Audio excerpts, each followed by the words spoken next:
Okay, it's 1 o'clock. I'll call the meeting to order for Monday, November 25th, 2024. Attendance at the start of the meeting is, I'm just confirming, is Councillor Jolly online? Because I just don't see her. There she is. Okay, so it's 100% with Councillor Jolly online. We have 3 members of the public registered to speak, I believe. Yes, I have Lynette Reynolds. Lynette's here. Yep. Emily Baker and Ken Crutchfield. All right, so everyone is here in person, which is so nice. So Lynette, you were first to register, so that means you're first to speak. So come on to the mic when you have a sec.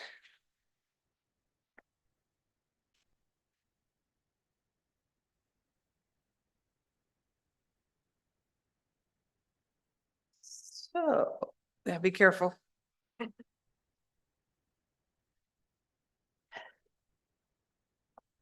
right, you have 5 minutes. Whenever you're ready, go ahead. Good afternoon, and thank you for allowing me to speak today. My name is Lynette Reynolds. I'm the current past president of the St. Albert Botanic Park, and I'm here to speak in favor of the paving of our parking lot.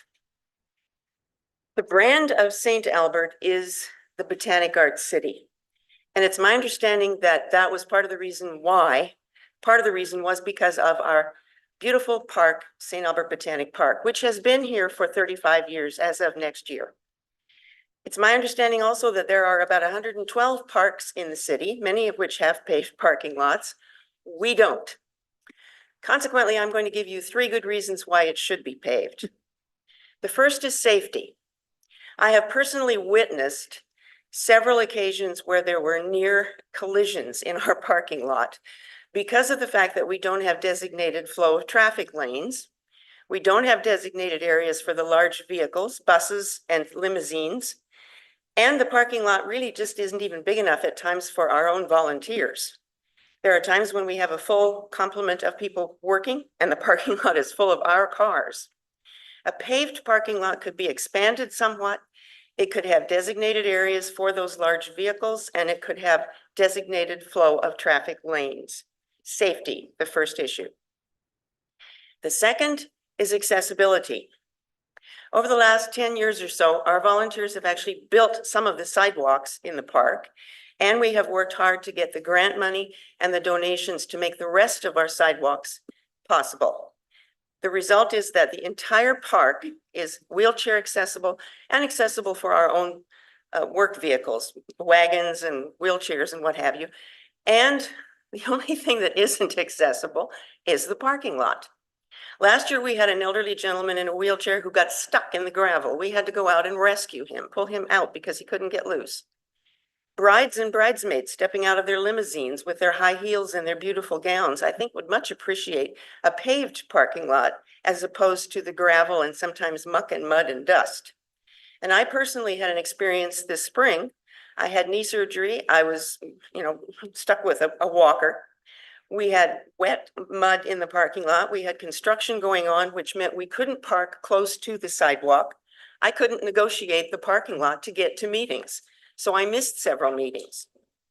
So accessibility. The third reason is simple aesthetics.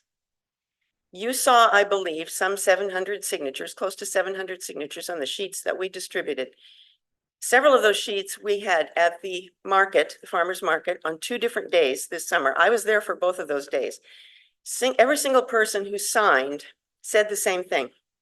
Your park is so beautiful. It's so restful. It's so unique. Why isn't the parking lot paved? It should be. And these were people not just from St. Albert, but from the surrounding area, south, east, west of Edmonton, all over the place. We have thousands of visitors at that park every year. Walkers weekly, daily, busloads of tourists, busloads of seniors, students from the nearby schools, and we have 2 or 3 weddings nearly every weekend throughout the summer months. All of those people come because it's beautiful, it's restful, and it's unique. They come because they have seen videos made by people who've come to the park. They come because of word of mouth. They come because of media presentations they've seen. They come because this summer, on TripAdvisor, we were number one of the 15 things to see and do in the city of St. Albert, number one. And I think they're going to keep on coming because of this, which I'm sure you've all seen. Mhm. This was presented to us by the Alberta Recreation and Parks Association, an award of excellence for our achievements, initiatives in making our park special. Now, those thousands of visitors that come, what's the first thing they see? The parking lot. We want that parking lot to be safe, accessible, and attractive enough to go along with the beauty of the rest of our park. It's time it was paved. We need to have it done now. Thank you. Any questions? First of all, thank you for coming, and, but Councillor Mackay has already jumped to the mic. So go ahead, Ken. Yeah, what a great presentation. Thank you very much. Thank you. And no PowerPoint, none. Fantastic. I'm just looking at a Google Earth map here. Mhm. The garden, like, I guess the part of the parking lot that is just to the east, you guys use that to start your plants and things like that? Could that, I'm just thinking of what you were just commenting on in relation to some of the challenges you have getting buses in and turning around. mhm. Could that be expanded, or would that be too much of a loss? in relation- That's our trial garden. It's Yeah. a garden which is there for the volunteers to plant their own plants, and we get, so after you've had so many hours of work, you can have a row or two in there. That is one of the areas we are planning on expanding slightly to increase the parking lot, yes. And it could also be increased towards the fence on the Sturgeon side as well. So there is room in there for a little bit of expansion, which would definitely help, yeah. Okay, you say trial gardens, all my gardens are trial. Well, all gardens are trial and gardens, aren't mostly they? error. But yeah, no, that's good to know, because I was curious and I could, by memory and then driving by and then looking at it, I was wondering if that was vital or critical in relation to the operations of the park and would be unable to. Okay, thanks. No. Councillor Killick. Lynn, thanks very much for gathering all those signatures of support. I know you put a lot of time and energy into that. And it was part of the feedback saying, we want to hear from residents and others in support of these type activities. My question is follow up on one of the Councillor Mackay's comments of when we look at expanding it, because you mentioned we have buses come in, we have the handy bus, we have a bus from Losica, we have seniors come in, we have students on a regular basis. Is there anything else that kind of comes up as a main reason to pave the park other than all of the things that you've mentioned that? Well, again, I think the three main issues are the safety, the accessibility, and the just the aesthetics of it. We have, as I mentioned, 2 to 3 weddings every weekend, starting in May and right through September, and those weddings constitute probably 50 to 100, sometimes 150 people. So they are bringing in buses, limousines, large vehicles on the weekend, and so yeah, I think that a paved parking lot just for that reason alone would be legitimate. But just the fact that we have literally thousands of visitors every year through the park on a regular basis. We haven't actually counted them. That's more of a guesstimation. But if you look at the various activities that go on, we have rentals, we have big days like Garden Day and Canada Day, and just the daily visitors. People come to the park. Sometimes people come every day and walk through the park. Even in the winter, there are people walking through that park. Yeah. And again, in the winter especially, it would be nice to have that parking lot paved. Sure. And the park is free. That's one challenge. You don't have a count number because you're not selling tickets, but Right. it's free, and you've raised all the money to make it accessible. As you said, you've had volunteer events and plant sales and some donors that have supported making the rest of the park accessible. So Right. this would be the last piece really that Right. would complete that. Mm-hmm. Yeah. Okay, good. Thank you. Councillor Bermatsky. Thank you, Lynn. Thank you for presenting today. I'm over here. The weddings that you host at the facility, does Mhm. that help with your funding for your group? Yes, yes, And- they pay a rental fee. If they're having the wedding in the Rose Garden, which is the usual place, there's a fee. And then sometimes they will use the JBC, the building we use that as well. Rentals are there as well all winter. They can be, building can be rented for meetings, for parties, for whatever.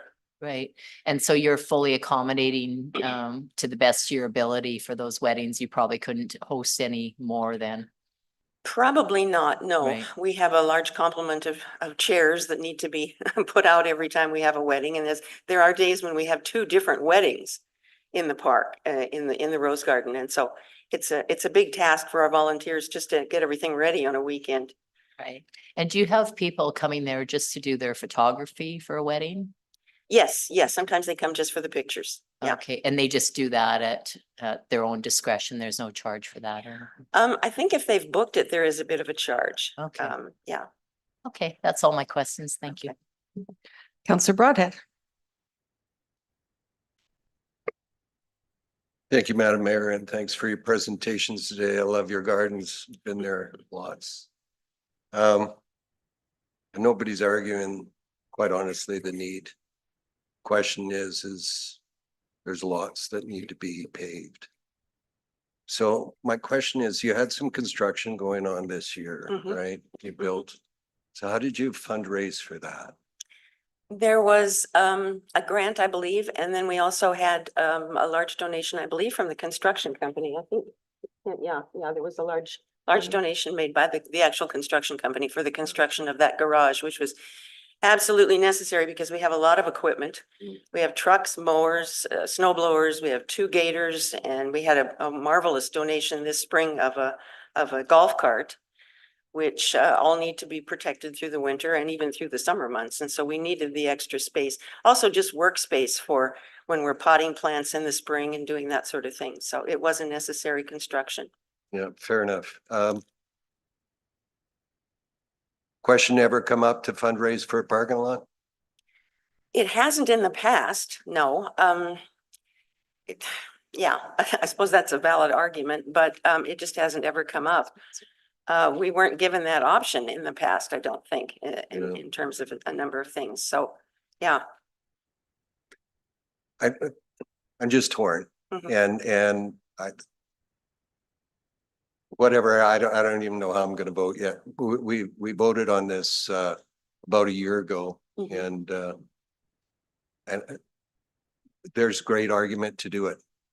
Mhm. Question is, how do you play that out equitably across our Mhm. our city? So I think a valid point to be made here is that the volunteers are spread fairly thin as it is just taking care of the garden. right, We have about 40 to 50 people now. We have some new volunteers this year. We lose people regularly. Most of us are senior citizens. right. So just the work that we do in the gardens themselves is time consuming and tiring. So fundraising, getting grant money, it's another big job. So we're already spread kind of thin Yeah. for that as well. So I appreciate that, and I want to thank you for all the work you do. I mean, the idea that you've stepped up to lead as well mhm. is commendable. I want to thank you for that as well. So, thank you. Mhm. Thanks, Madam Mayor. Right, that's all we have for questions. Okay. So thank you. And thank you again on behalf of the board for our time. No, Thank you. for sure. All right, Ms. Baker, Public Art Reserve.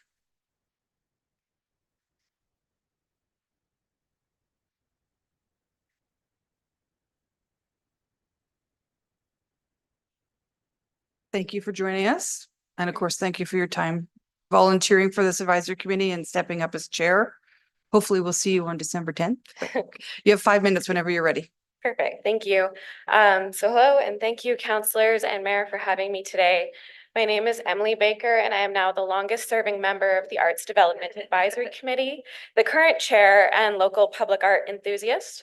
I wanted to come and speak today regarding the proposed 50% cut to the 2025 contributions to the city's public art budget. The Arts Development Advisory Committee, or ADAC, was established to help consult and advise on public art and arts policy, but more importantly, to champion the arts within our city. And today I'm very proud to stand here in my role as champion. I know that budget season is upon you and that City Council is asked to weigh all of the elements and factors in play when considering the present and future of our city. It is your hard job to steward St. Albert today and into tomorrow.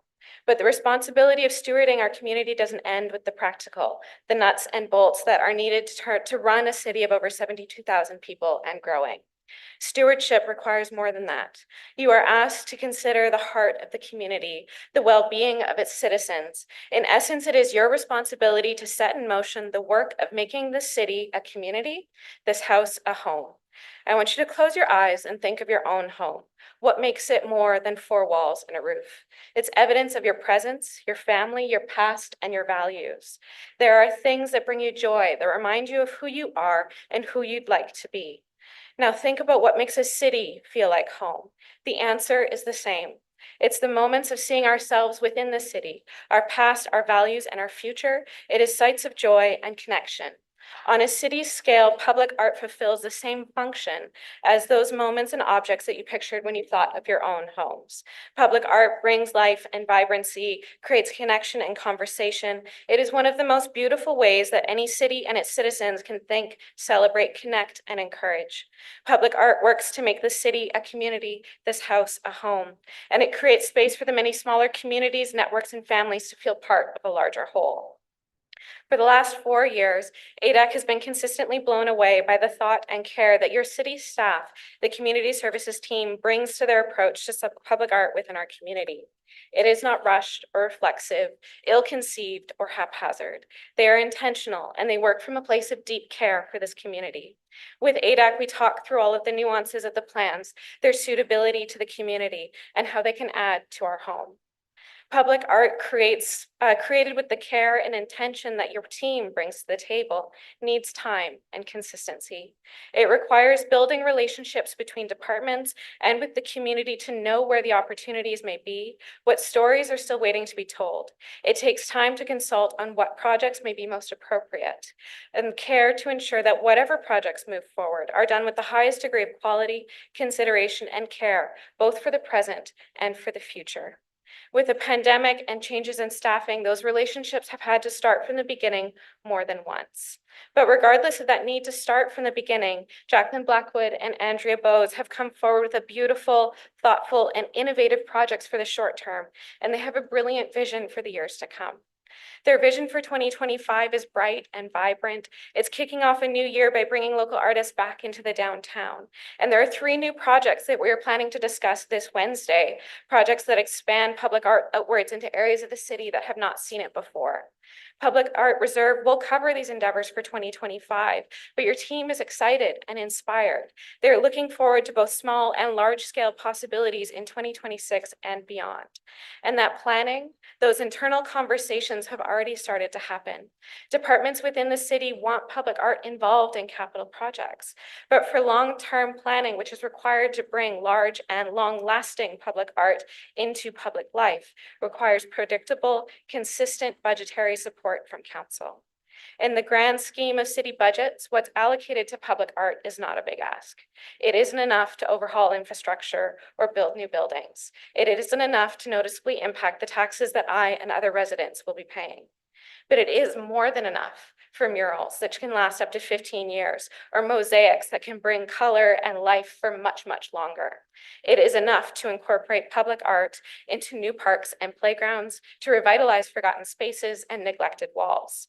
It is enough to create joy and connection, to capture the experience and inspirations of our community, to share stories of who we are and who we would like to be. But it is only enough if ADAC and the public art team can rely on funding year over year.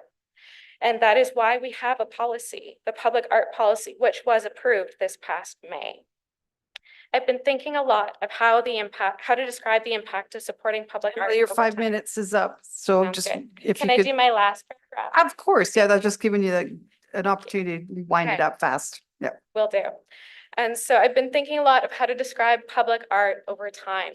It's an investment. It's like generational wealth that is built for our culture, our community, and our hearts. It is something we can pass down to the future. So please, do not cut next year's contributions to the Public Art Reserve. Continue to champion the arts within the city of St. Albert.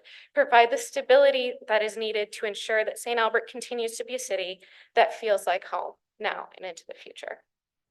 Thank you, Emily. Art comes in many forms and your words were very artistic. Well done. Councilor Bermansky, go ahead. Thank you, Emily. Thank you for coming to council today. And as I sit on the Arts Committee, I am a proud advocate of art in St. Albert. The one thing that I will like to comment on is the projects that you've just mentioned have not been presented to council. And it probably would have been beneficial had they been presented prior to budget with, you know, a reserve of over $1 million sitting there. There needs to be accountability on, you know, money just sitting unused as well, or with no intent. So I do appreciate that you're bringing that forward, that plans are coming. They may have been a little bit slow and well-intentioned. The artwork that's been done, most of the requests through Arts Committee have been simply put through on consent. So we understand that budget needs to be there. The art has all been supported, the removal of art, the new art banner project. It was asked at council prior that, you know, was everything accounted for in that reserve? Have the numbers been balanced kind of thing? So it was just a means of looking at accountability for reserve. So the question I have for you is, would it like the funding that's coming this year would go into that reserve again, and there's no shortage for the projects that are planned going forward currently. Is that correct? That is, it takes a lot of time for a new team to kind of hit the ground running and figure out where those projects are. Right. And so what we're to be discussing on Wednesday this week are much more ambitious than the projects that have been able to come about in the short term, especially with a brand new public art team that started a year ago, year and a half. And so now that they're making those relationships and building connections with other capital projects and departments, they're able to sort of look forward to those larger scale projects that do require more funding, and have been approached about projects already for 2026, 2027, and those things going forward. And are worried that they wouldn't have the predictability or the reserve there in future if funding happened last year, but only 50% this year. So it puts into question what would happen next year. Okay, well, the policy is there for the normal amount to be Yes. on other years, yes. Okay, thank you. We'll be thorough in our judgment on that one. Thank you, Emily. I have no more questions, so thank you for Perfect. coming. Okay, thank you. And finally, Mr. Crutchfield. I really want to say, come on down. but-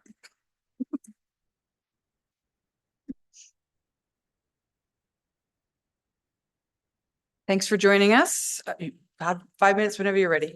Okay, Yeah. well, thank you very much, Mayor Herron and councillors. I spent considerable time this year going over the 2025 budget documents with a particular focus on investments in the green space, including community and Red Willow trails. I'm here today to speak specifically in regards to capital project charter REC 050, which is the Meadowview construction.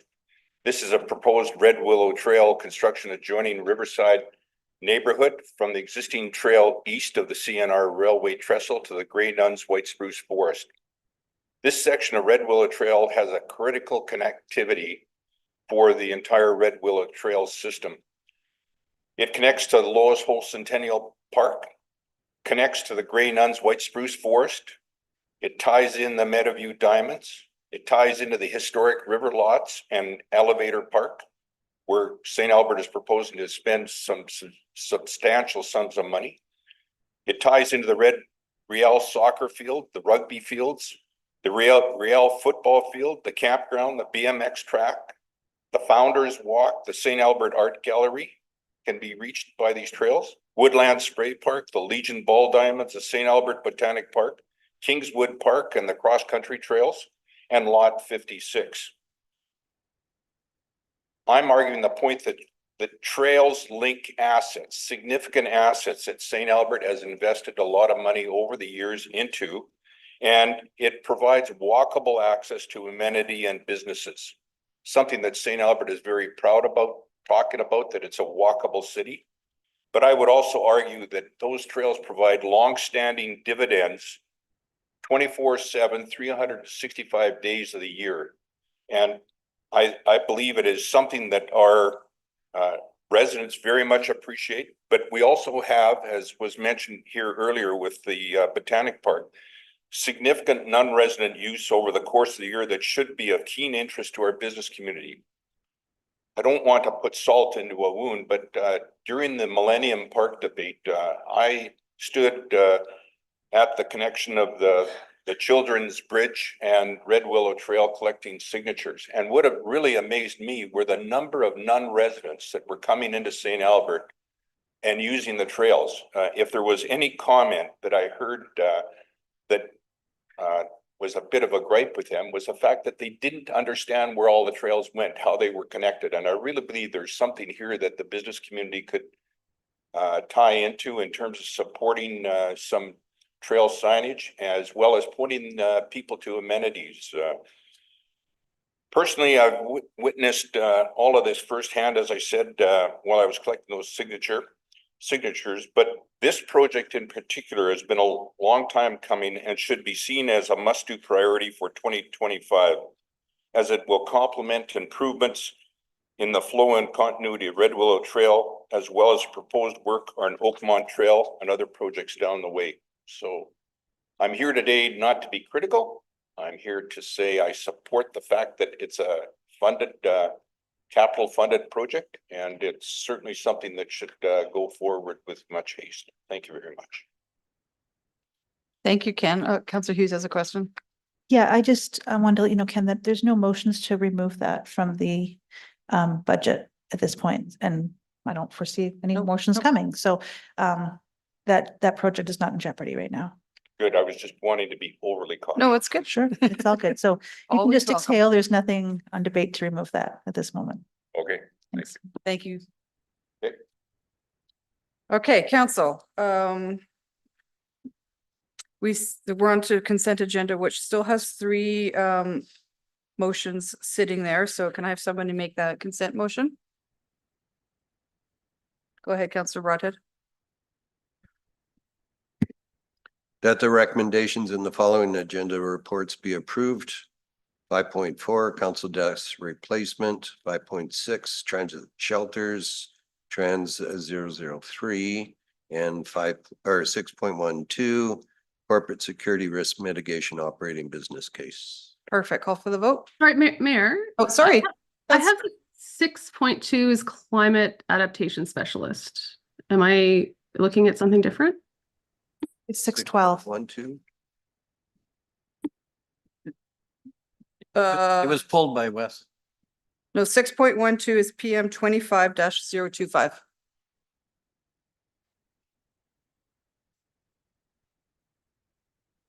He said 6.12. He did say 6.12 because I laughed. Okay. So I think there's a mistake on the in the count on one of the agenda drafts. So Okay. what we're going by is in Granicus, it is actually 6.12. And so just for everyone's information, the ones that are on consent are the ones by name. The corporate risk, security risk mitigation operating business case is still on consent. But in some spots it was labeled as 6.12 and in others a different number. But this is the correct number. So apologies for the incorrect reference in some places. Yeah, I printed this off yesterday, so I think it's probably up to date. So Councillor Jolly, you might want to just get the first 3 pages of the agenda package or 4 pages just to get the right order, but those are correct. So call for the vote.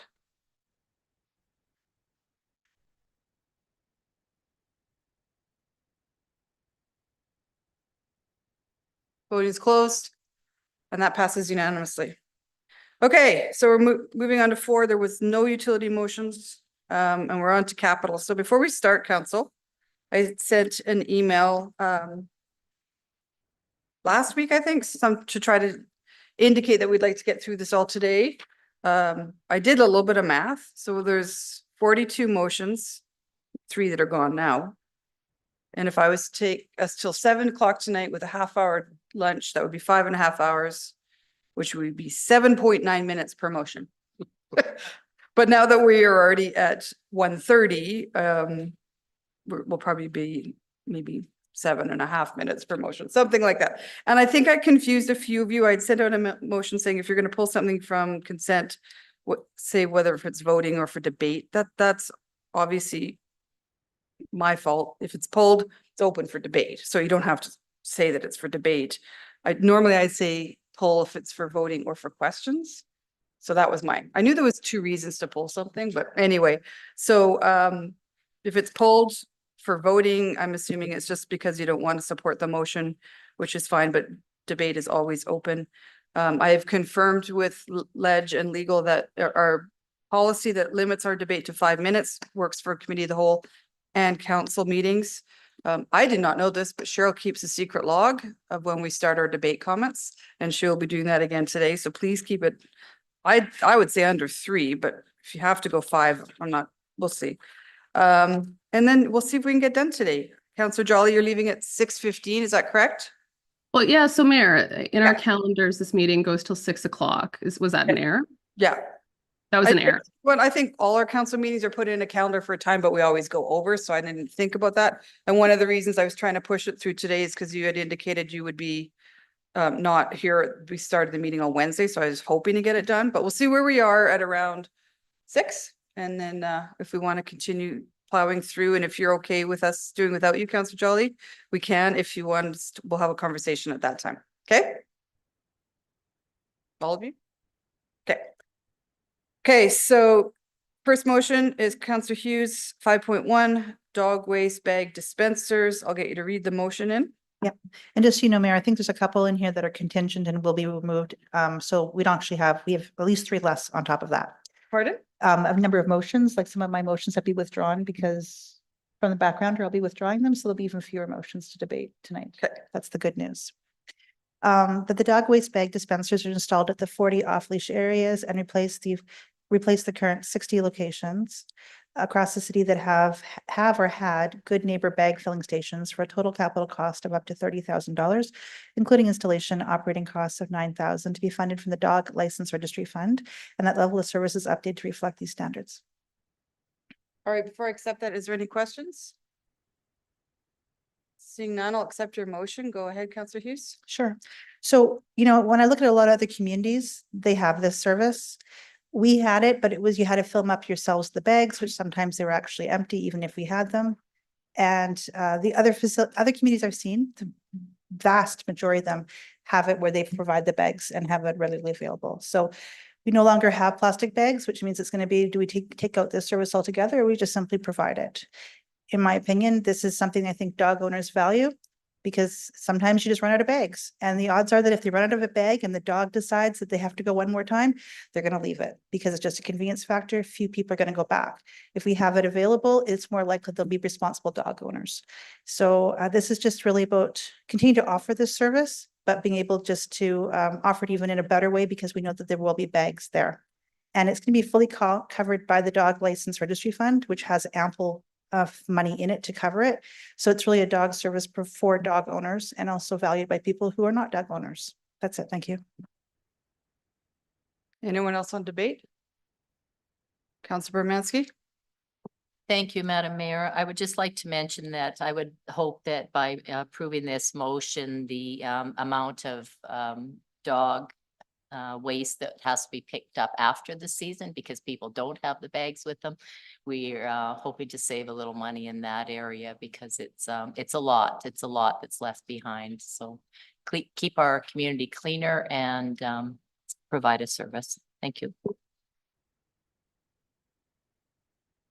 Can somebody put the screen up so I can see Councillor Jolly? I can't tell if she's got her hand up or not. The Zoom screen. Sorry, Councillor Jolly, do you have any questions or debate? You're good? Okay. No, I'm good. Pull it up on my screen, but it's not always up. So, okay, we're good. My only issue with this motion is the background clearly said that this is not sufficient funds to support this. And the other issue I have is this is not the responsibility of all dog owners. There's good dog owners. It's a lot to carry a bag, and I carry 2 or 3. And so I'm I think we should remain with the goodwill of neighbors putting, and we still have bags. I put all my bread bags in there, but Councillor Houston Close. Thank you. I based this on the background, or I asked how much should be in a BIR. They gave me the number for it if it's already 400 meters, and I took the number and multiplied it out to get that. If we require more, administration is welcome to come back and ask for that additional funding. This is not about being a good or bad dog owner. This is about sometimes they just don't have it, and it's a service to be appreciated.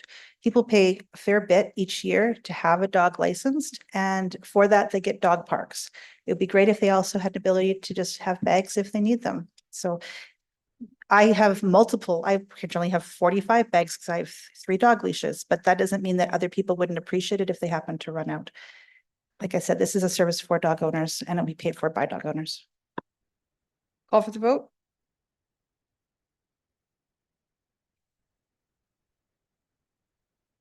Voting's closed. That motion fails with Councillor Bermansky, Broadhead, and Hughes in favor.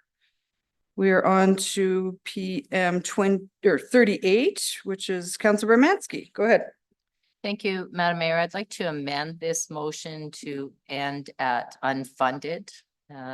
Once I receive further clarification where it wasn't described, whether it would be capital or growth, I'll just remove where the funding would be So returned. can you just read it in the way you want your wording? That MES Bike Patrol is unfunded. Okay. You guys got that? All right.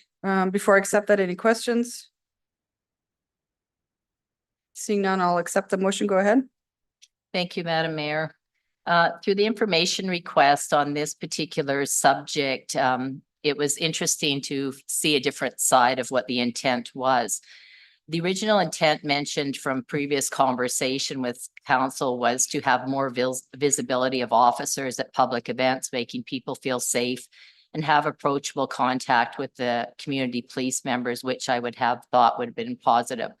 Bike patrol request to somehow change this dynamic. Through information request BIR 2537, it was confirmed that there are no projected or anticipated increases to the total number of enforcement hours.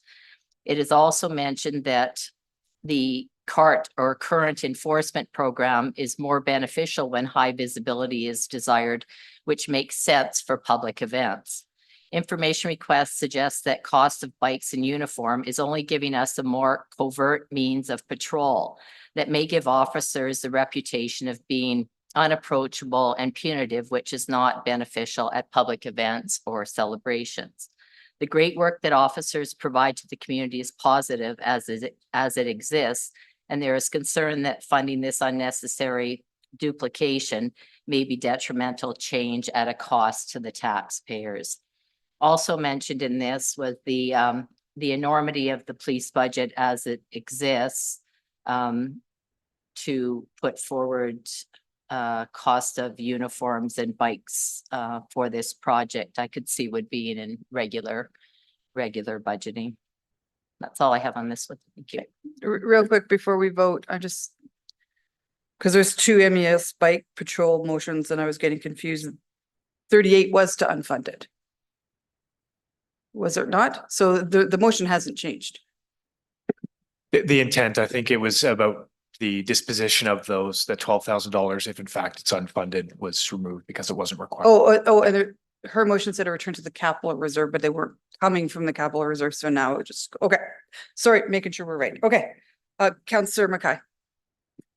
Yeah, I'm not going to support this motion, obviously, as somebody that is had that responsibility in the past and has seen the benefit of actually having bike patrols out and be able to use as another tool in a toolkit and actually be able to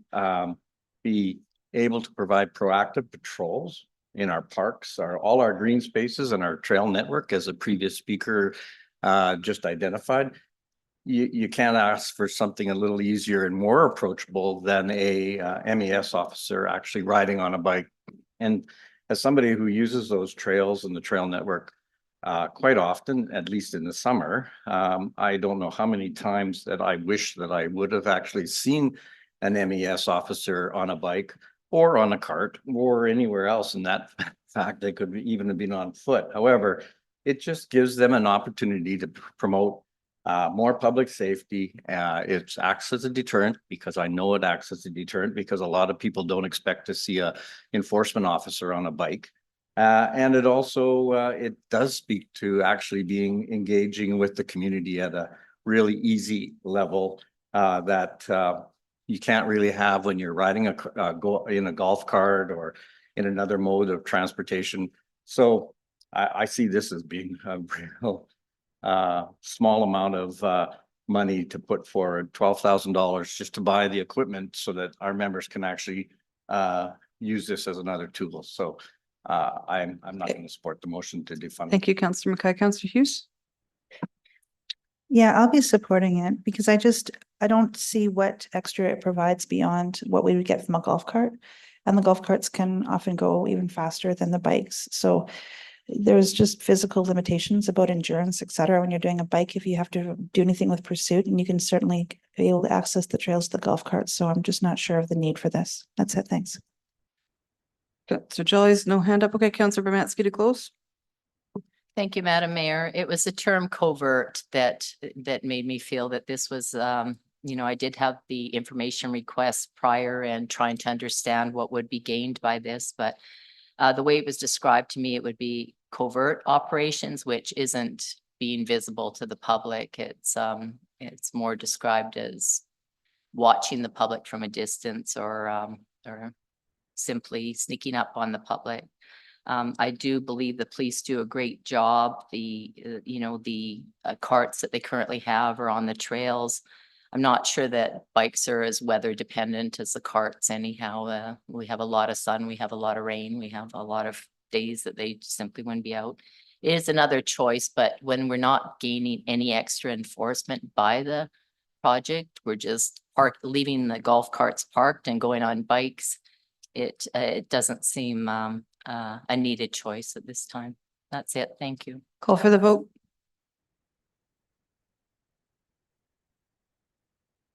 Voting's closed, and that motion fails with Councillor Mansky and Hughes in favor.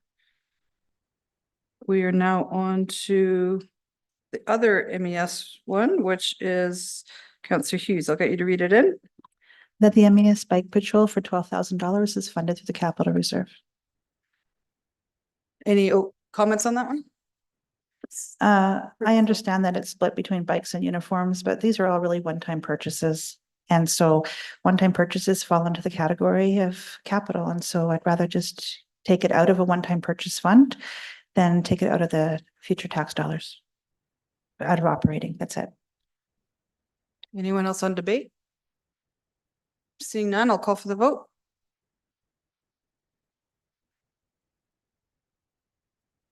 Voting's closed. And that motion passes with Councillor Broadhead, Jolly and Killick opposed. Well, that one was definitely under 7 minutes. Let's keep going. So that was 2511. 2515 was passed on consent. 2517 was withdrawn. So now we are at Councillor Killick's motion on the transit shelters was on consent. So now we are into your Botanic Park paving. Councillor Killick, go ahead.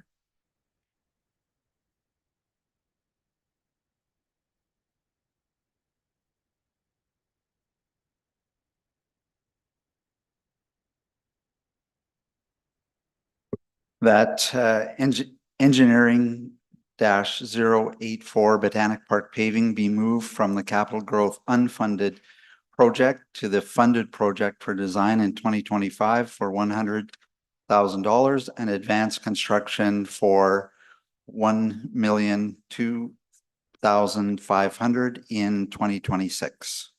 Okay, any questions on this one? Go ahead.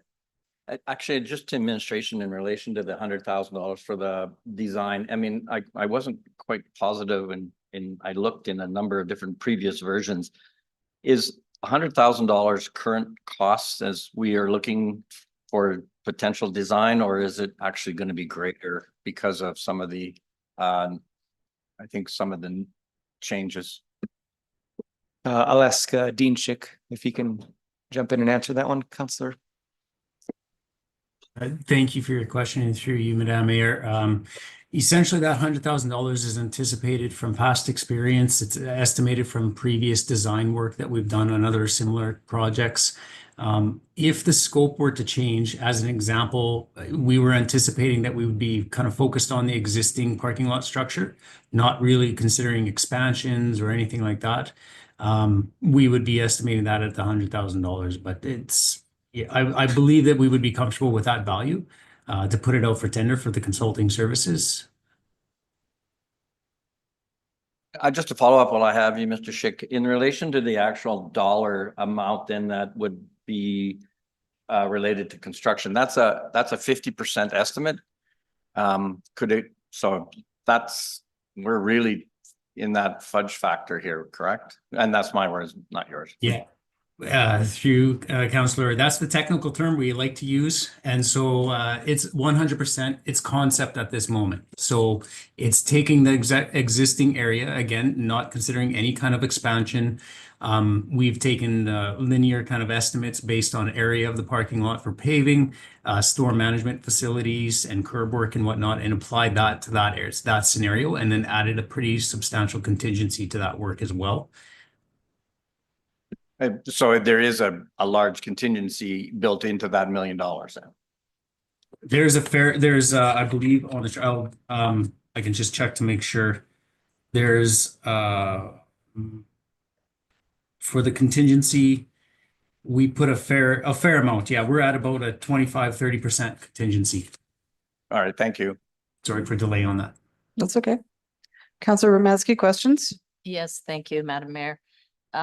In regards to the 17 projects that are planned for the city and unfunded at this point, and the 8 that are approved, would one of those 8 have to be postponed if this motion passes?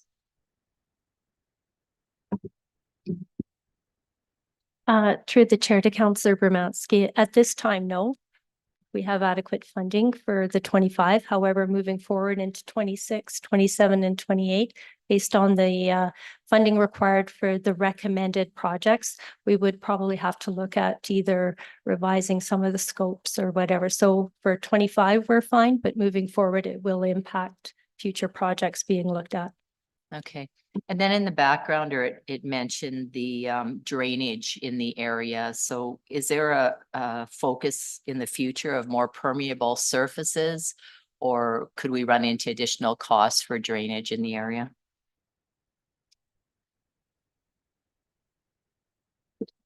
Again, Councillor Bermansky, I'm going to defer to Dean Schick on that question. Thank you. Sure. Thank you very much. At this time, our cost estimates assume kind of standard method and products delivery. We haven't taken into account any kind of like low impact developments kind of design or anything associated with that. So it'd be just taking the surface drainage from the paved structure of the parking lot and dealing with that storm management. Okay, thank you. That's all. Thank you. Thanks, Councillor Broadhead. Thank you, Madam Mayor. Through your administration, the backgrounder says there won't be any increase in terms of snow clearing or annual maintenance. But you do indicate that this is a contributed asset that we would have to provide RMR funding for. Do you know what that would be on an annual basis?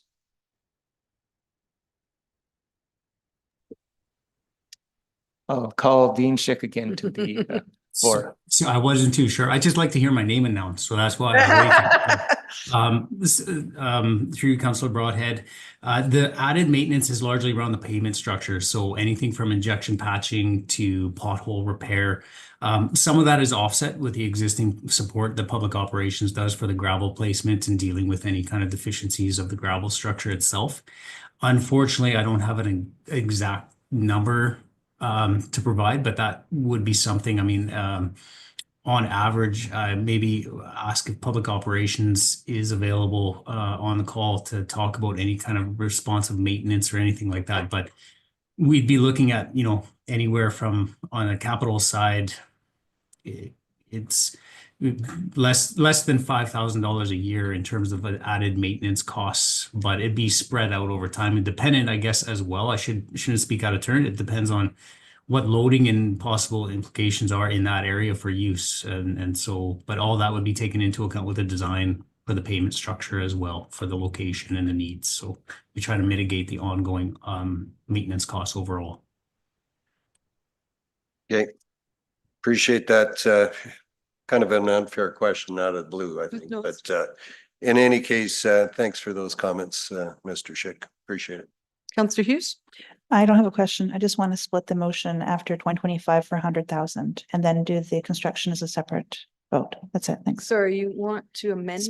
I want to split the motion to 2025 for 100 grand and then advanced construction for 1 million as a separate vote. So we're splitting it.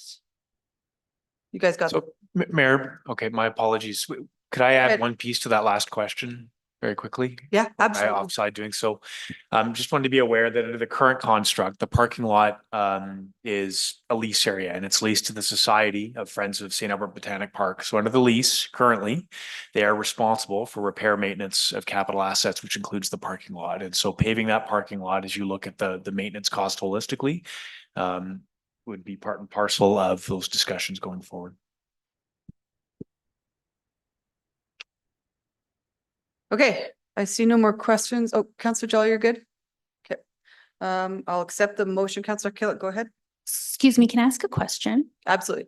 So I'm not sure if that was a friendly amendment or not, so I need to understand whether the motion on the Was there table an right amendment now. or just a split? I'm just splitting. Okay, so we're just gonna talk about the motion. So that yeah, Councillor that Killick N made. zero Botanic Park paving be moved from capital growth unfunded project to the funded Okay. project for design in $2,500,000. That's Thank the you. first motion, right? That's it. And then construction of 1 million, so is the second motion. Correct. Thank you. Okay. Go ahead. Councillor Killick, who am I looking at? I'm not quite sure why we're splitting the motion, but that was, Somebody wants to pay for design, not construction, right? yeah, it doesn't, at any rate, well, I guess we'll have to go through the vote and see. Initially, when this came forward, there were some comments that there was no public feedback around having this parking lot paved. And as we heard today, Ms. Reynolds went out and took her own initiative and got public support for paving the parking lot. Did a great job of getting over 600 signatures of support. And I think that just speaks, you know, so much as to the visibility and importance of this project. It was said that the city had received no complaints about the current state of the parking lot. And that's probably true, but this group of volunteers, they're of an age group. I kind of consider myself that age group. We don't complain. We just get on and do it. They don't complain about when it's hot outside for gardening. They don't complain about when there's no rain for gardening. They don't complain about the weeds. They just get on and do it. Just the same as the parking lot. They don't complain about it. They just get out there and push the poor guy who's stuck in his wheelchair out of the mud. They don't send in a complaint to the city and wait for 3 days for somebody to come out and pull that guy out of the mud. They just do it themselves. So I think with that kind of impact that this has, it just speaks to the passion that our community has for getting this parking lot paved. In the background, it says the parking lot does currently not meet engineering standards. So paving it would get it up to our current engineering standards. If we look at the Red Willow Park Trail project that Mr. Crutchfield spoke to, it includes not only building the trail, but building washrooms and a parking lot at the end of Hogan Road. That parking lot will be paved. And yet we would leave an existing parking lot for 35 years unpaved. It just does not make. Somebody on the roof. Sounds like we got a helicopter gonna land on the roof of the building here. Keep going. Yeah, we can hear you. We're good? Yeah, we can hear you. There Somebody is gonna drop through the ceiling here and steal a diamond or something in a minute. I would also say that if you look at the engineering project for paving, potentially paving the dog park, Lacombe Park parking lot, it only has a 30%. Hold on for a sec. Can we? No, it's okay. We got somebody. Not only do we clean streets, we clean roofs. How do you like that, eh? It will be much brighter in here in about Yeah. seconds. Is there any way we can contact whoever's up there? Not before they finish, no, Mayor. Probably not yet. Okay. There, it's a bit better now. Go ahead. So I think, again, as I said, the Red Willow Park extension is, Yeah, I can't. Yeah, They're working on calling them off right now. thanks. Yeah. It's probably Steve up there.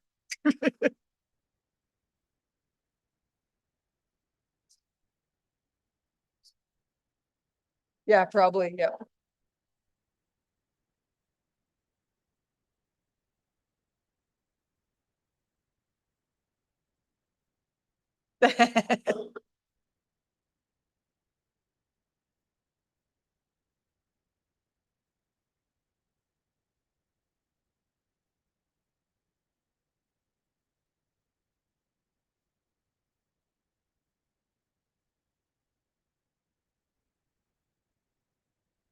I think we're good now, Councillor Killick.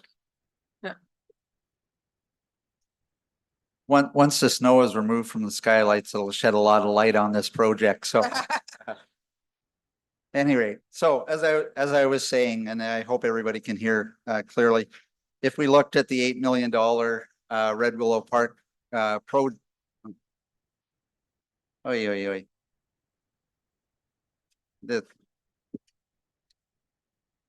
You watch, our city manager is gonna get up on the roof. Yeah, just in time, yeah.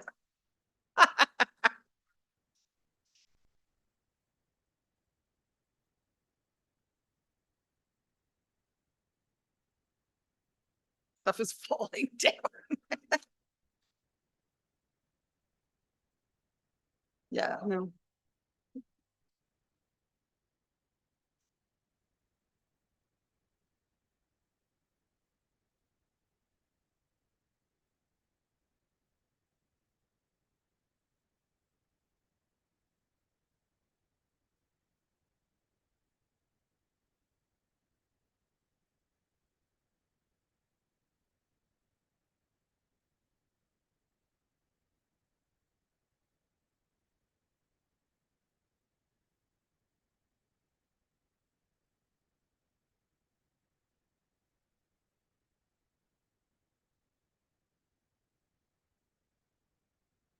It just gets louder.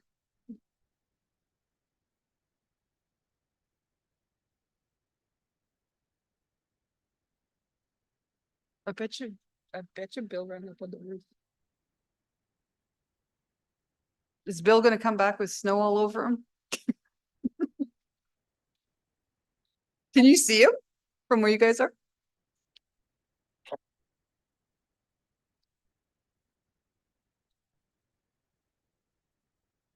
Through Madam Mayor, we just had a question of clarification Sure. for Councillor Hughes. When you pulled it, was your intention for the motion that it be brought back in the 26 budget for consideration and approval? Was that your intent to split the motion? I'm Which just motion? splitting the motion. That's it. I'm just splitting it. So we're gonna do 2 votes. That's it. I don't know Not how, postponing, not delaying, not tabling, just splitting. yeah, so that's all, just splitting it. Okay, thank you.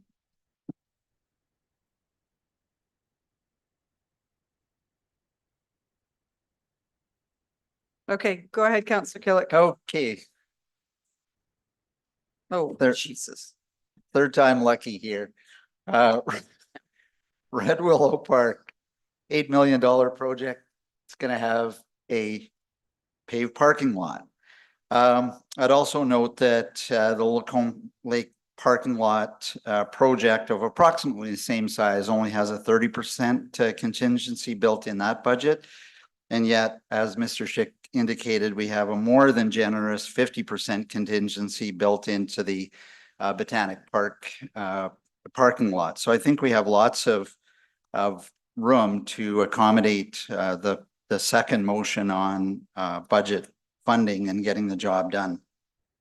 It also makes reference in the backgrounder that a 2-year delivery versus a 3-year delivery actually is quite achievable, and it gives a better certainty of the costs, because it says in the backgrounder, a delay risk, it actually uses the word risk, could drive up the cost if it's spread out over 3 years. And I think that's something council has seen on many projects where the costs increase if we draw them out over multiple years.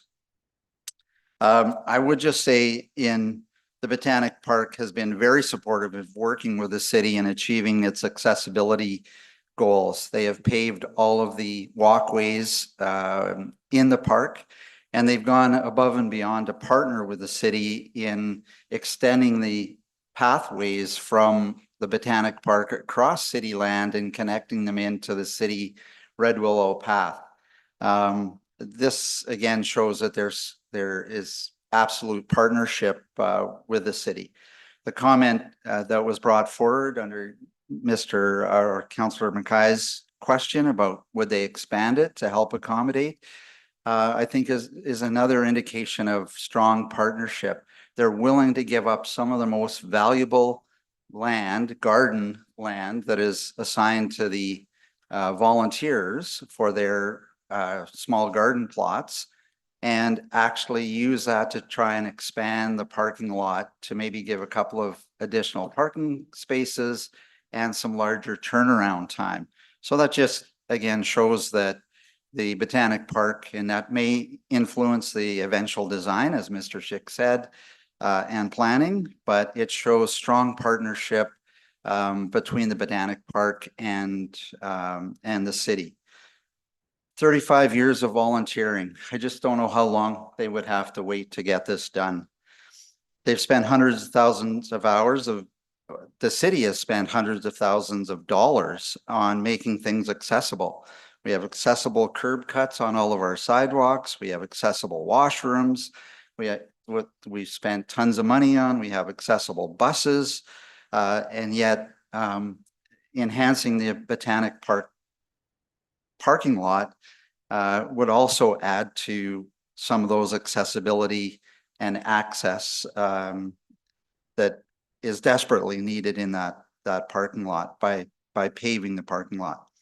In terms of the question around fundraising to pay for it, it's really just not achievable. The fundraising that I've seen, and I've spoken to the Botanic Park, they do everything possible that they can to do fundraising through plant sales, rental events, et cetera, and that just goes to barely pay their operating costs, the gas to heat the building, Councillor Killick, you're at your 5 minutes. electricity. You'll have a chance to close. Don't worry. And I would just say in closing, as the Botanic Art City, I hope this motion is supported to pave the parking lot, get the planning done, and get it paved in 2026. Councillor Jolly and then Councillor Broadhead. Thank you.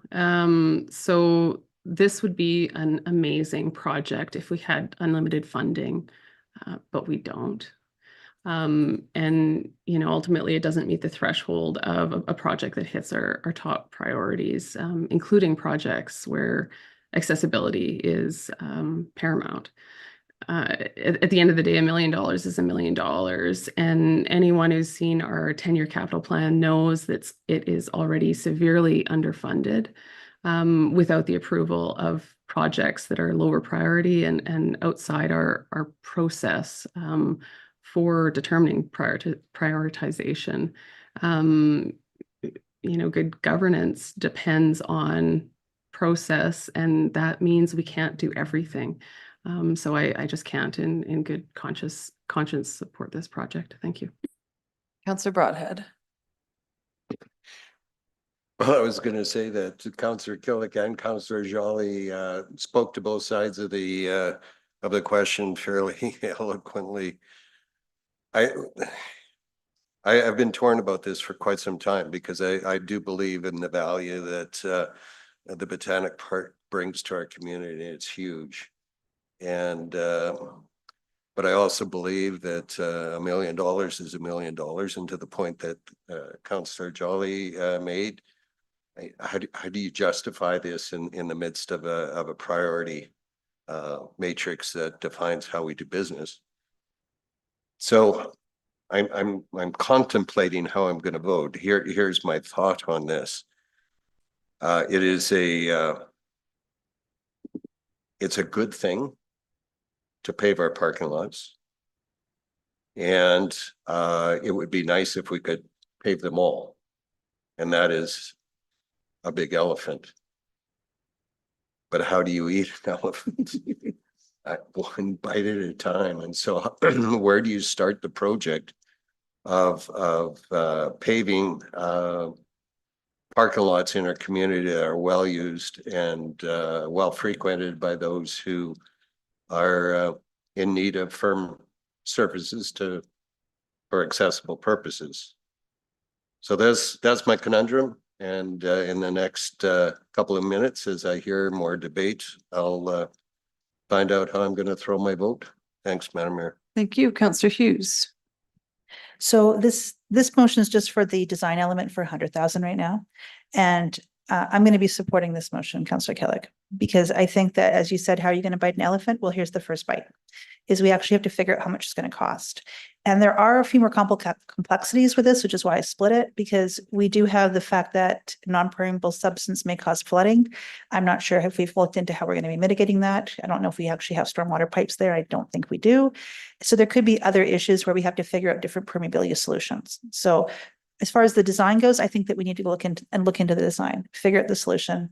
And then, in my opinion, admin does not have to wait until the end of next year to come back with the answer. If they have something sooner and they have some solutions and they're more confident about the costing and we're confident that the solution is going to work without surprises, I think that would be personally the way I'm voting for this right now. Counselor Mackay. I'll be quick, Madam Mayor. I think that speaks to exactly what was my concerns in relation to the Botanic Garden Park site. It just wasn't initially captured, and so there's been no preliminary engineering or design work.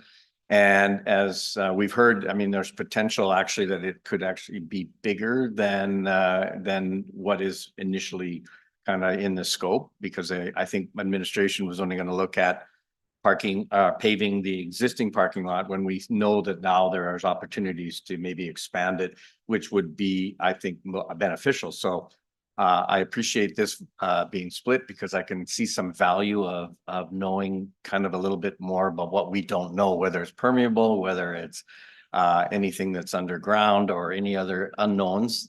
Hopefully the design work and some of the investigation will answer some of my questions and concerns.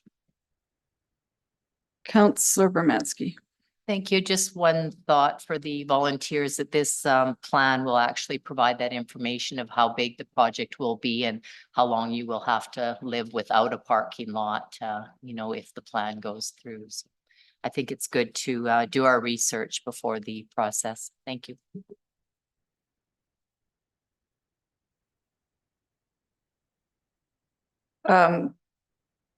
In my years on council, I have been very frustrated with us spending money on design and never going forward with construction. So I would hate to see hopes raised by having to design. I can tell you our staff does a pretty good job of estimating, so it's going to be at least $1 million to do this project. And then that goes to Councillor Jolly's, and part of Councillor Broadhead's is that we have a severe lack of capital dollars. It'd be nice to be able to do every project and every parking lot, including Lacombe Lake. But we just don't have that kind of money. So what we do is we have a priority matrix to help us decide these things. So this is a struggle because I would love to do it all, but I just don't know how we can afford it. So I would hate to see us wasting $100,000 and then not going ahead with the $1 million in construction. So if you're uncomfortable with the $1 million in construction, let's not do the design. Councillor Killick to close. Thank you, Madam Mayor and Council. I think you have to start somewhere, as was said. This is clearly an opportunity that after 35 years of waiting, we can address. So getting the planning done, at least is that first step. I think it'll solidify and address some of the concerns that's been voiced on council, as with any project.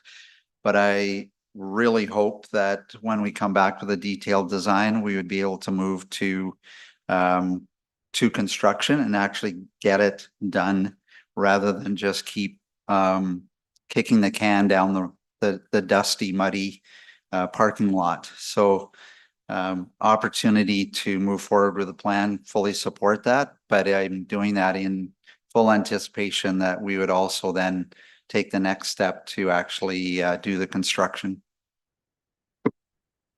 Call for the vote. Voting's closed. And that motion passes with Councillor Heron and Jolly opposed. So now we can do the second one. That We're just on the, I don't know if you need to go into debate. It's just the constructions part now. debate on the construction funding for Botanic Park paving for 2026 in the amount of 1 million. You know, you read it and you already did. Just, do you have any more debate comments on the second half? Yeah. Well, certainly just to get it done and actually move forward with something and complete it based on all of the input that we've heard. Just to stop and not keep deferring and deferring and deferring and deferring. We'll never get anything done. This is a great opportunity to move forward. Councillor Hughes? Yeah, I need to know really with a bit more confidence what those numbers are. And so it's not about a no, but it is about just the last thing I'd want to do is say yes, find out that it's 1.5 million and then come back and have their hopes crushed. Because council had a change of heart. So I think that we need to just go with it with an understanding of what the actual price is, especially because we're dealing with permeability issues and we're dealing with a park that is level with that ground. So I just want to make sure that we just go into this and understand really what the prices are. Councillor Broadhead? Madam Mayor, with your forbearance, can I ask admin a question? Absolutely. How do you interpret this part of the motion in light of the last motion to come up with costs? Are you going to come up with this a funded project if this goes forward in 2026? And what happens if it gets defeated now? Yeah, thank you, Councillor. I think I can offer some initial comments and then the team can jump in. And so based on the motion that just passed, we will do the design work that will occur over the course of next year. In fact, the team was just talking about what the second motion would entail. We would see that now as essentially a funding line to approve the work to be done. The question is, do we commit it in 25 for construction season in 26 pending design confirming the cost, or we believe this motion says that we can't commit the money until 26. But at the end of the day, Councillor, this turns it into a thing. I don't know, Mr. Slatt, I if would you want think, to comment. Mr. Fletcher, if this motion passes, then it's funded. That it is funded If and it we will fails, go it's forward. unfunded. But it's, Even if and then you it do really, it's 26, right? absolutely, Yeah. it really becomes about time. Either way, we're doing the design, right? Right, And then yeah. the design would inform, You I would guess, need a to come back revisit. to council. If this fails today, We will come you would back. need to come back to council next budget. Well, we would do after- the design. I would submit to you that the project would still go through our prioritization holistically from a capital perspective. And so it would come funded or unfunded next year, and you would have to have that debate. I think whether Councillor Killick runs or not in the 25 election, he'll make a motion before his last day to fund the construction. Fair enough. We know how he feels about this project. So does that help you, Councillor Broadhead? Okay. Counselor Jolly, you're good? Okay. I was gonna vote against the whole thing. But I said in my earlier arguments, I hate spending money on design and not doing construction, so you got me.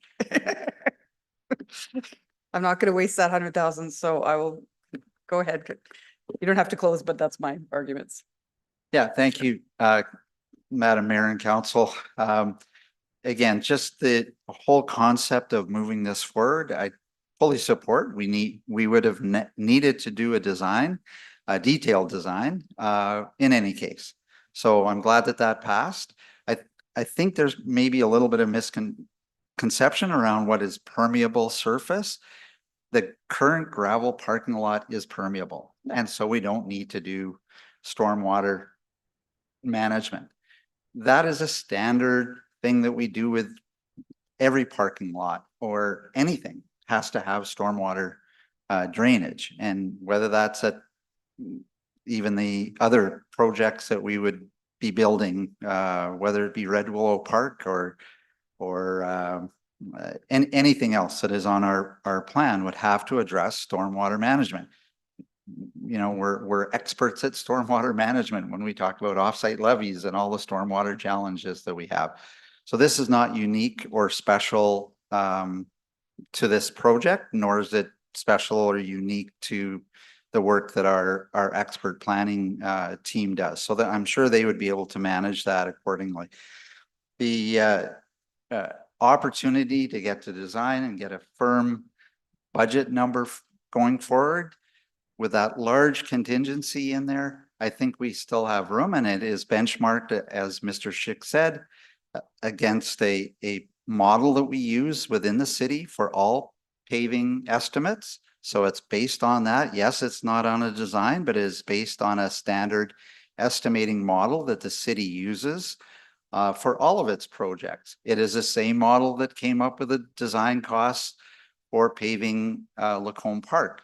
So it's not going to be that far out. I have confidence in the estimate and the model, and that we have built in a large contingency to allow us to achieve getting this done within the projected budget. So I'm hopeful that people will support this and move it forward in conjunction with the planning piece. All right, I'll call for the vote. Voting's closed. Wow, that motion failed. I'm really surprised. Okay. I actually even wrote a P beside it because I assumed it was going to pass. All right, we'll start with construction. Or sorry, with the design. Okay, sorry, and Councillor Jolly, you like it when I read it out. So that motion passes with just myself and Councillor Killick in support. Okay. Failed with just me and Mike in support. Who am I today? Okay. We are now on to another one of your motions, Councillor Killick, which is PM 024. Go ahead, read it into the record. That engineering -054 be revised to defer the intersection St. Albert Trail and St. Anne/Sturgeon Road detailed design to 2026 and construction to 2027, or until the niche construction is completed, and advance Boudreaux Road and Campbell Road for detailed design in 2025 and construction in 2026. Okay, any questions on that one? Councillor Jolly, go ahead. No, sorry, I just got really brief debate comment. Oh, you for debate? Okay, any questions? Go ahead. Just to administration, and just so Mr. Schick can hear his name called out again. Does administration believe, I just want to confirm that you believe this is a good amendment in relation to the proposed charter schedule? Go ahead, Adrian. Please go ahead, Dean. I can jump in and say, yes, we're very supportive of this. It doesn't, we don't believe for a second that it puts the overall projects at risk. In light of the kind of new timelines and where we're at in status with the niche developments in 32 St. Anne Street, we're okay with that, with this recommendation. Thank you. Okay, that's all the questions. So go ahead, Councillor Killick. Well, I think Mr. Schick stole all my thunder, is that it's supported by administration. I brought this forward simply because the first proposed intersection, St. Albert Trail and St. Anne, there's still a lot of work at the niche construction site. They could cause further damage. The road has not been opened up to the sidewalk. It's still, one lane closed. There's still a lot of work to be done at that location that could influence of the final design. And the other key point that I've heard certainly from residents is just the challenges they have at the Campbell Road and Boudreau Road, particularly with the right-hand turn bay going southbound. And it seemed beneficial to bring this forward as a higher priority than the St. Albert Trail intersection. And with that and the support of administration to do one sooner than the other and flip them around in priority seemed to make sense. So I brought the motion forward and I'm glad it's supported by administration. Councillor Jolly. Yeah, I just want to throw out that I'm really annoyed this didn't stay on consent. I think we all know how expensive these meetings are and how valuable our time is. And so, when we have an easy win, let's just do it and not waste people's time. So that's all I have. I'm supportive of this because I read the backgrounder. Thank you. I think Councillor Jolly, just because you think it's obvious, some others might not. So everyone has the right to pull it off consent. So call for the, unless you have anything to close, call for the vote.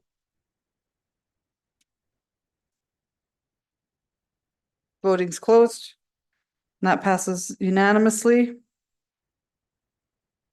We are now on to Neil M. Ross Road. Go ahead, Councillor Hughes. Yeah, so we just got an email this morning with some more information about this. So I'm going to be withdrawing it, I suspect, Mayor. And what I'm just going to look to you, Mr. Fletcher, buddy. So we haven't done joint servicing with OSL before, correct? We haven't done offsite levy joint servicing this. I'm looking at anybody. You may not know this, but I think that this would be the first. That is my understanding. Absolutely, though certainly stand to be corrected. But no, this would be sort of an initial or the first time. Yeah. Okay, so I don't really want to bring this because of the way it is, and there's like a lot more work involved. This is not a budget motion, in my opinion, any longer. But I'm just wondering if there's any opportunity for us to talk to Sturgeon and just see about their appetite about doing this before we have further discussions. And if, I don't know when you're meeting again with their head honchos, but if it would be possible, if you could just let us know when you know. By all means, Councillor, we have restarted, I guess, some discussions on integrated planning with the county. So Okay, and just, I'm not going to bring this forward, Mayor, but I will say that the reason why I did bring it forward was, but during the annexation, this was definitely a topic of discussion about when this road would get built. And there was a plan that we stated that it would be built around 2027, which does mean that we have to start planning in advance. And we had said also that time that I think there's a joint responsibility. So this was just kind of fulfilling that intention, but I will be leaving it for now. Thank you. So withdraw. Yeah, withdrawn. I did talk to Mayor Nachu about this.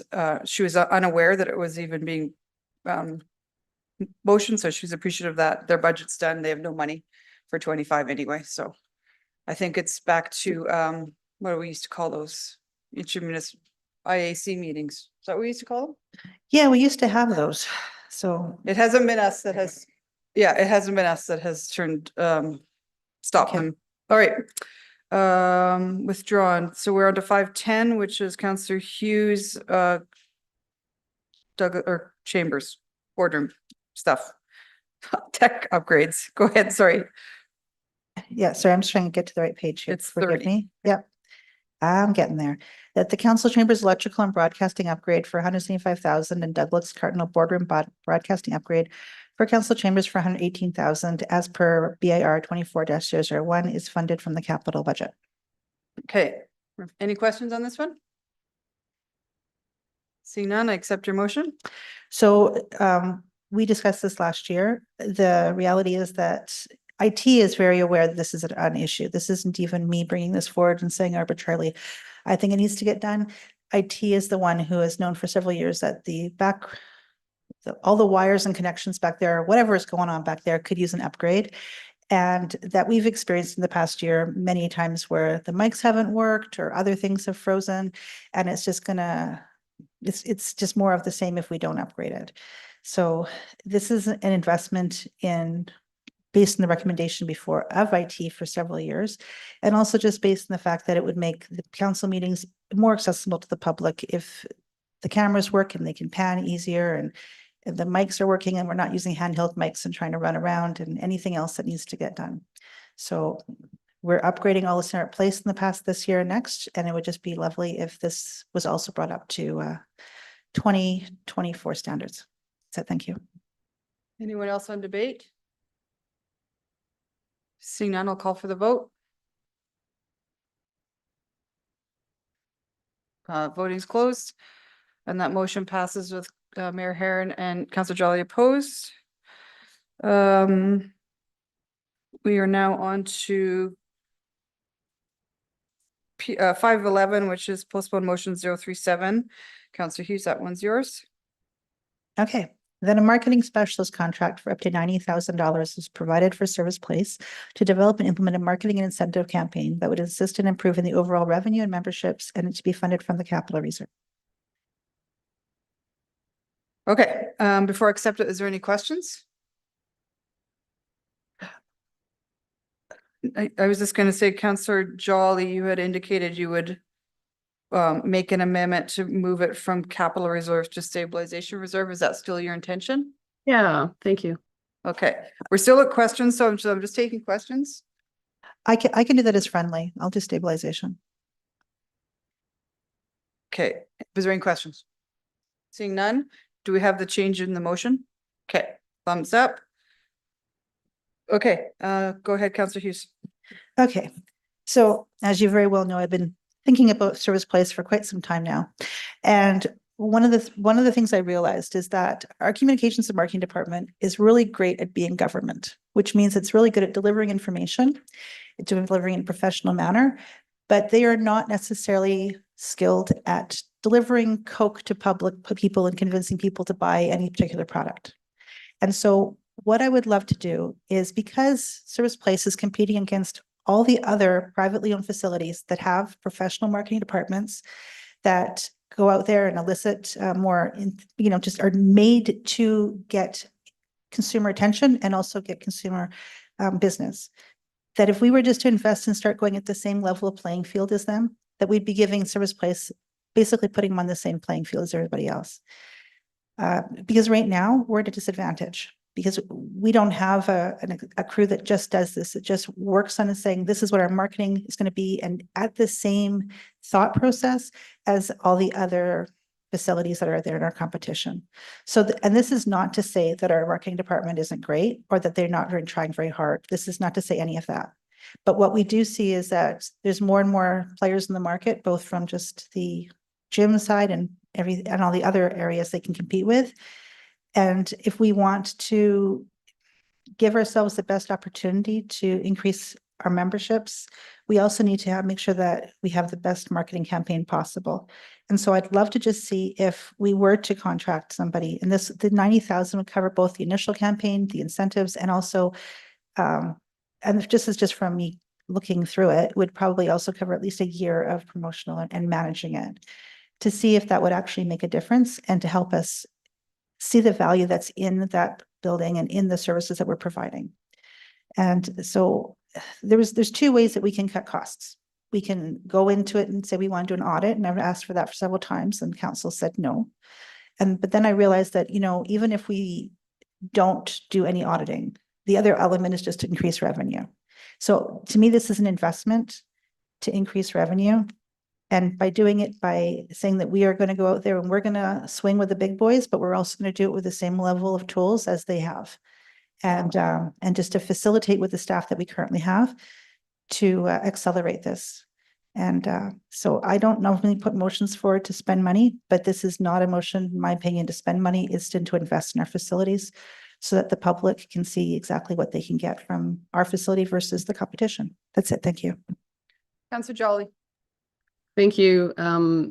So I'm not necessarily opposed to this as an idea, but I am opposed to it in terms of kind of council's role. I really think that our job is to, you know, tell administration, hey, this is what we want you to achieve, and it's administration's job to tell us how to get there. And I worry that this is getting into the weeds. You know, when I think of, you know, my family's at Service Place, I've got one kid who's there pretty much every day. We're there a lot, and I don't have really concerns about folks not knowing that the facility exists. So I'm not concerned so much in that idea, but I mean, ultimately, I'm just opposed because it is a kind of getting into the weeds a bit. Anyone else on debate? Councillor Hughes to close? Yeah, thank you. I appreciate your comments, Councillor Jolly, but I really don't feel like I'm getting into the weeds. I'm just simply giving them a boost of money specifically to address marketing and giving them professional services in order to do that. And we know that the numbers, in spite of everything, are still lower than 2019. And so instead of just telling them do better, I'm like, let's help you do better. That's all there is to it, and see if that will make a difference. I think it's worth the investment. Thank you. Call for the vote. Voting's closed, and that motion passes with Mayor Herron and Councillor Jolly opposed. So Councillor Bermansky, you're up next with 5.12. Thank you, Madam Mayor. That Culture Founders Walk Phase 3 is postponed until council is presented with a detailed design and cost breakdown for approval. All right, any questions before I accept the motion?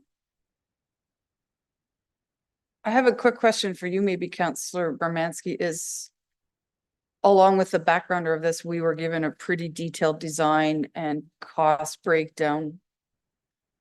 Is that what you were looking for? It's not enough. The design that was provided, I'll speak to that more in my Okay. defense of this, was presented at 60% with a lot of variables and many things that have not changed over a long period of time that I'd like to discuss. Okay. You question, Councillor Hughes? Okay, go ahead. Yeah, so to Councillor Bermansky, if everything is postponed until the design comes, they need money for the design. So were you intending to, I think it's normally about 10% for design. So was your intention to approve like 26,000 or 30,000 for design? And then, or was, because they can't do more design till we give them more money. Yeah. Is what I'm seeing when I look over that way. So I guess I'm asking, would you be willing to say that it is postponed, or that 30,000 is moving forward for detailed design and to postpone the rest? I guess we could amend that. I'd like to ask if there's, present. How much do you need for design work? Is it in the charter? I will maybe ask either Elizabeth or maybe Dean from engineering if they could speak to what the cost would be.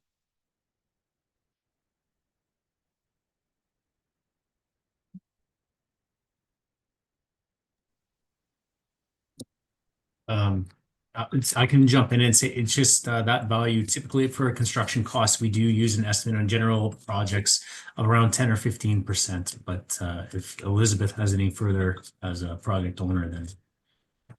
Yeah, thank you, Dean. I was gonna say 15% would work for us, but 10% of that would be specific to the actual design, and then the other 5% would be developing the translation and stories beyond what was collected to inform the design process to date. Councillor Hughes, have you done the math?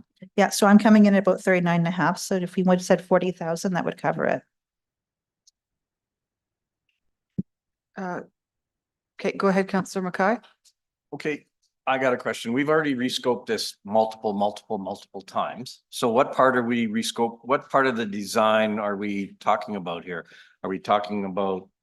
So I'm kind of confused. So are we? Is that a question for Councillor Bermansky? Well, no, it would be a question for administration. I mean, Elizabeth, in the sense that you're very familiar with all of the different phases, and the backgrounder was very specific as it broke out each individual phase. So I'm just wondering, I guess I need clarity as to are we designing, because you're moving ahead in relation to moving forward in small bites to get this achieved. For example, the Children's Bridge and working around getting electricity to the Children's Bridge. So, I mean, all of these little bits are part of a bigger picture. So what I'm trying to figure out is what are we trying to design? Are we going to come up with a plan that says we're going to do this first, second, or third? Or I'm totally confused about this kind of. If it's a question for me, I would be just designing my interpretation of this, and maybe Councillor Bermansky can respond with the look, would be with specifics, would be that this is about designing those two sections that we've identified. So for those that may not know the past, Founders Walk Phase 3 sat unfunded for many years, starting in 2017.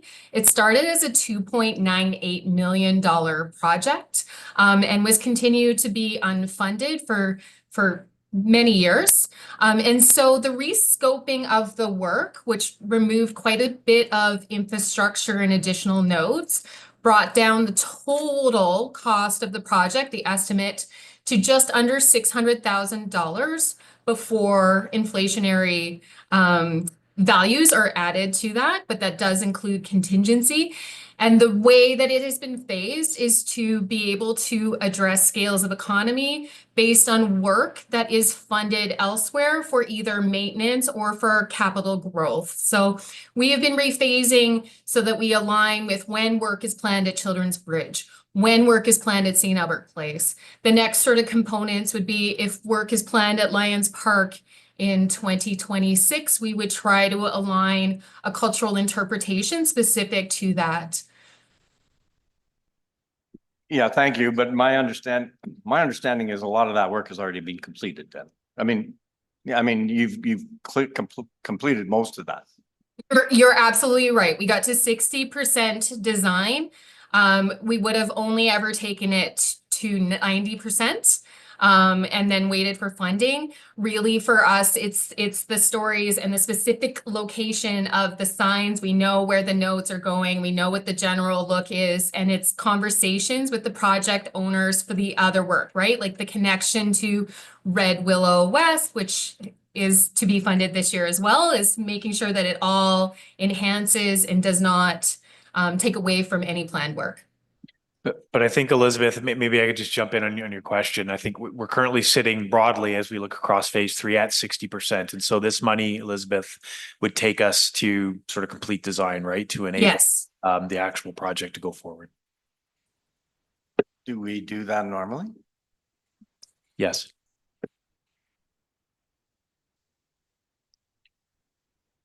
Councillor Hughes. Okay, so what it sounds like when I'm listening to you all is that there's a time factor here. And so if it was delayed, then there's the potential that we may not get those efficiencies that we're planning to do next year. Is that what I'm hearing? That would be correct. Okay. So I don't know where you want to go with this, Councillor Bermansky, but yeah, the timing may be an issue. The difficulty with me in this motion is that we haven't been provided environmental, geotechnical. The 60% that we were provided essentially shows everything the same except a large addition of cement in many areas and some signs. So the concern that I have with what I've seen in the plan as it exists, and to say go ahead and continue from that point with the funding, does not give clarity to where we're going. There's no mention of any of these barriers that have been run into, the environmental, the changes in expectations for development along the river. None of those things are spelled out in this request. So I'm not sure that a plan of, another 30,000 would make that clear, but this ask is not clear to me at all in any means of where the design is actually going.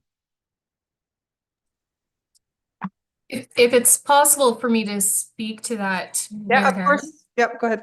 Counselor Bimanski, all of the nodes that were identified as having concerns around being too into the floodplain, being too close to the river, having challenges around changes in regulation and legislation are removed. So within the second attachment on the postponed motion, there's boxes around them that say removed. Those are the ones that would have challenges or concerns. So what has been presented to you are all projects that we are confident in working with our partners in capital projects and our partners with recreation, that we can pursue successfully. And would that be mainly the cement? That's all I saw in the plan essentially, is removing lawn and putting cement in specific areas. For our, through to Councillor Bimanski, yes, you're right. It is concrete to assist in accessibility, to address some bottlenecking we saw around areas, to recognize that when we put interpretive features in, that people might stop to want to read them, and we want to make sure we're not introducing a barrier or safety concern with how they already use this, have utilization of the space. So what you're seeing within the 60% design is those sort of considerations around how people move and how people would interact with signage. Okay, if there was more funding for more clarity on design, what percentage would you get to? Like, it seems to me like 60% plan is not enough clarity in a plan. But Councillor, through to Councillor Bimanski, we would get to full design. Okay, I'm not sure where to go with this one.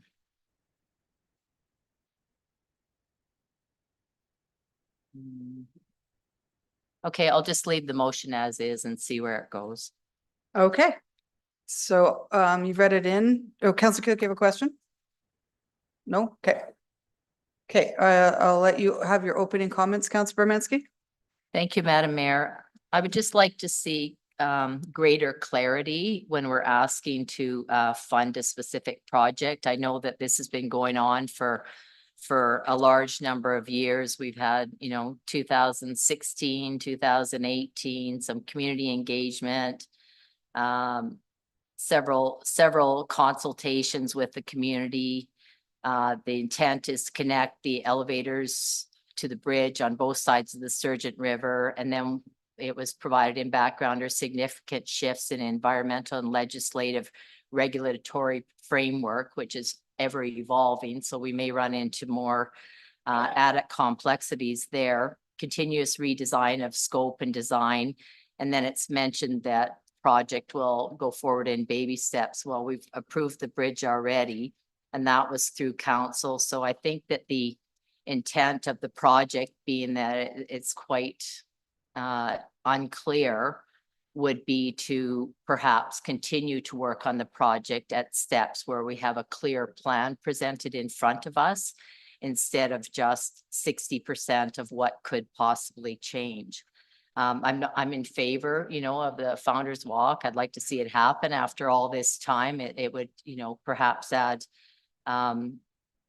some pleasant things to our river valley and to the citizens. But right now the plan is, so much of it is up in the air that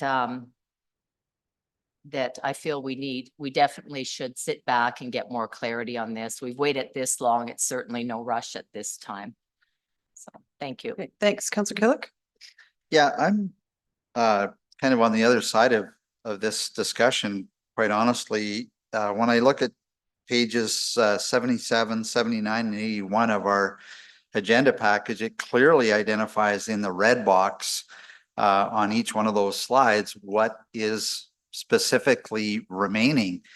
And it provides a lot of detail. It shows where the signs go. It shows where the seating goes. It shows where what kind of grass is going to be planted at the south end of or west end of City Hall.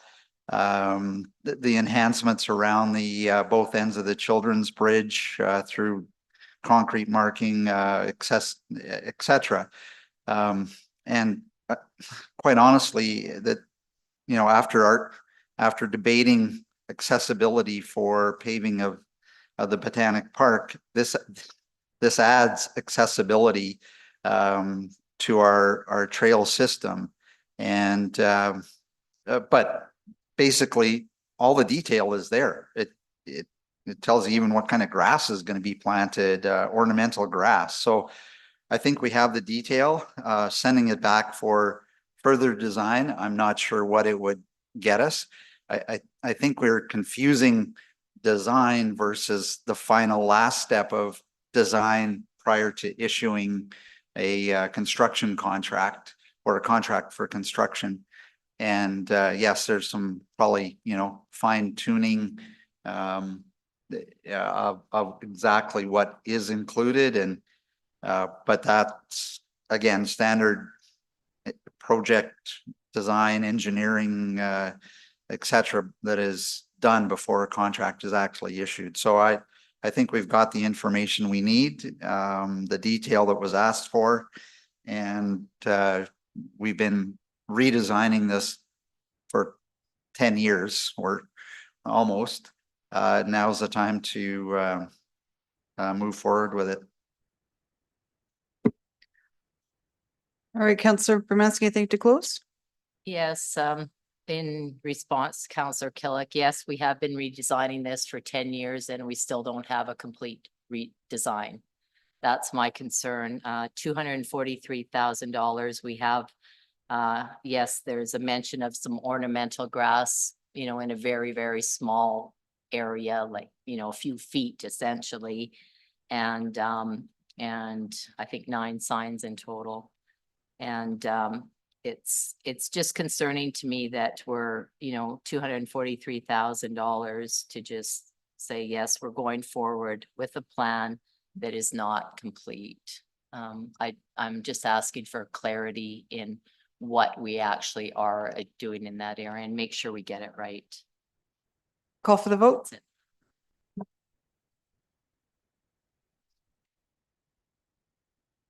Voting's closed and that motion fails with Councillor Bermansky in favor. All right, we're on to municipal operating. What time is it? You guys need a break? Seems like a good place for a break. Okay, 10 minutes. So it's, well, I'll make it 13 minutes, 3 o'clock back in our chairs.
So I linked into the Zoom meeting, so if you can let me in. You wanted to go into Zoom? Okay. All right, the next motion is the first one in operating, which is 6.1, which is PM 032 by Councillor Hughes. I'll get you to read it in.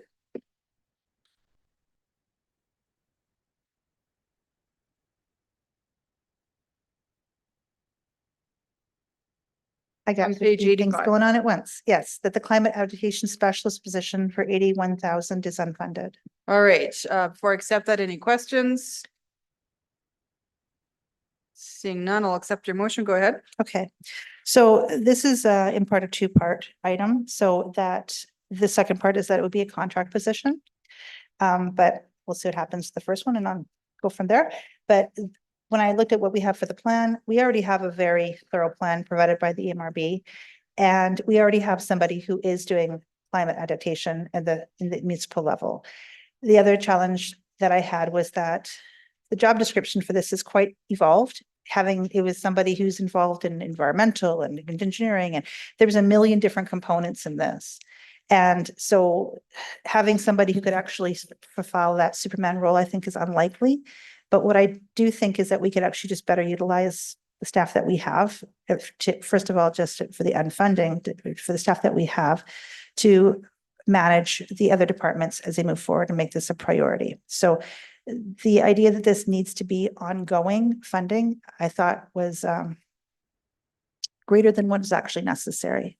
And if I may, the reason I'm going to briefly say this, and I'm going to say it once, I'm not going to bring it back after this, is that if I can go to sharing my screen in a second, there is specifically a reason why I am concerned about these taxes. And so I know I have a lot of motions about the taxes.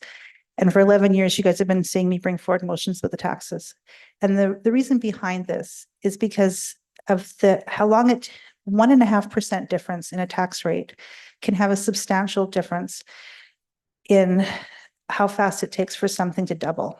And so I don't know if you guys are aware of the rule of 72, but specifically it is that whatever the interest rate is or whatever rate it goes up, you put that number into 72.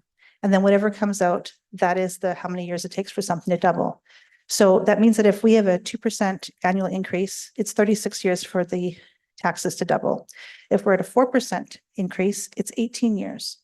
At a 5%, it's 14. So when you look at how fast something's going to double, our current taxes right now are around $5,000. And if we are going at an average of between a 4.5% to 5% tax increase, that means that within 14 years, the average tax bill will now be $10,000.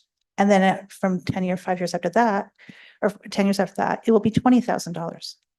So what we had for many years was that we did not have super high taxes, relatively speaking, to income.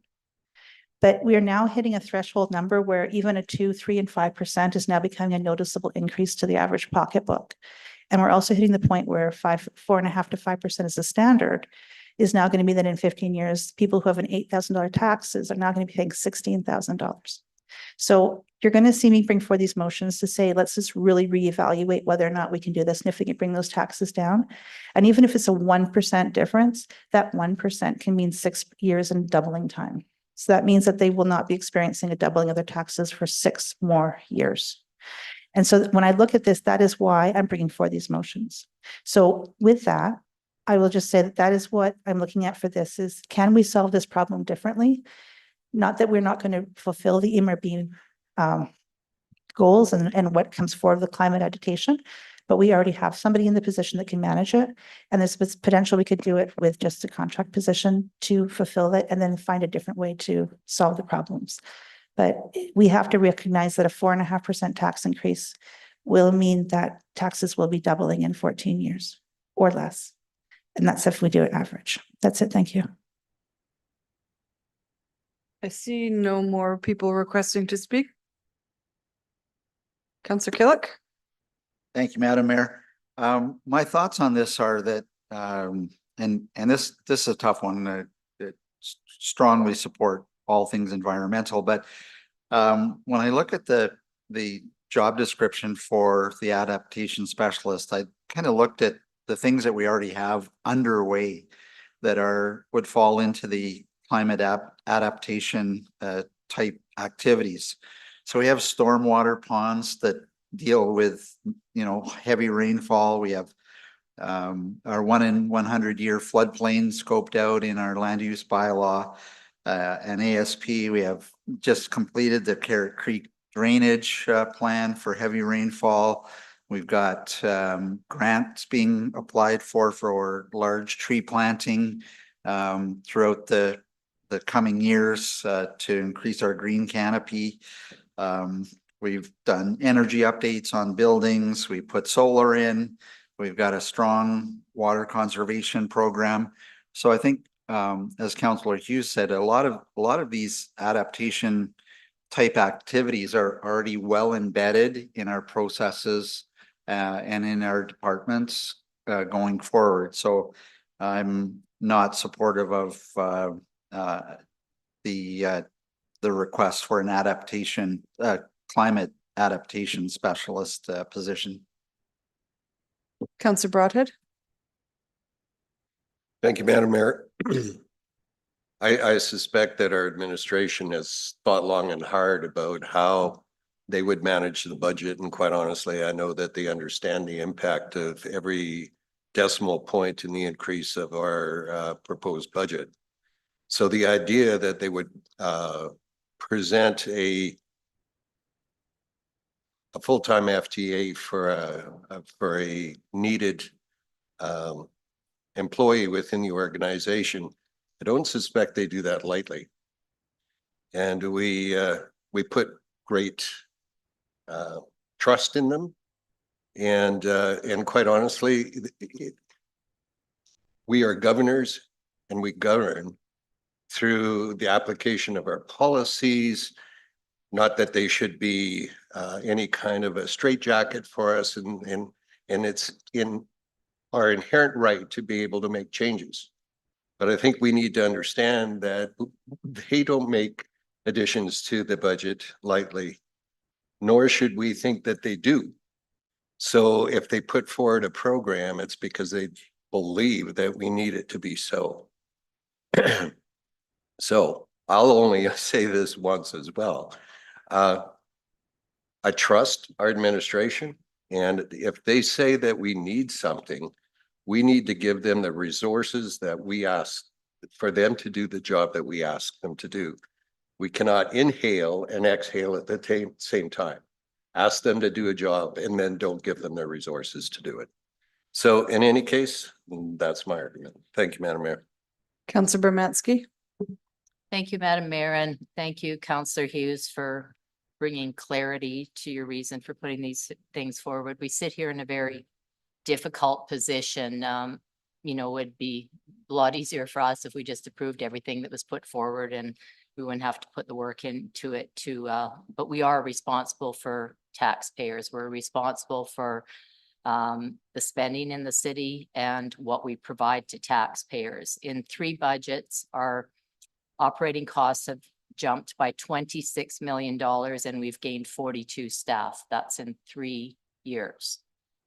And when we're going through staff and deciding, what's needed, what's not needed, we should trust administration for what they need, but we have to also trust that administration realizes the ask to the community to support increases of this amount. In today's budget, we haven't reduced anything. We've in fact added so far.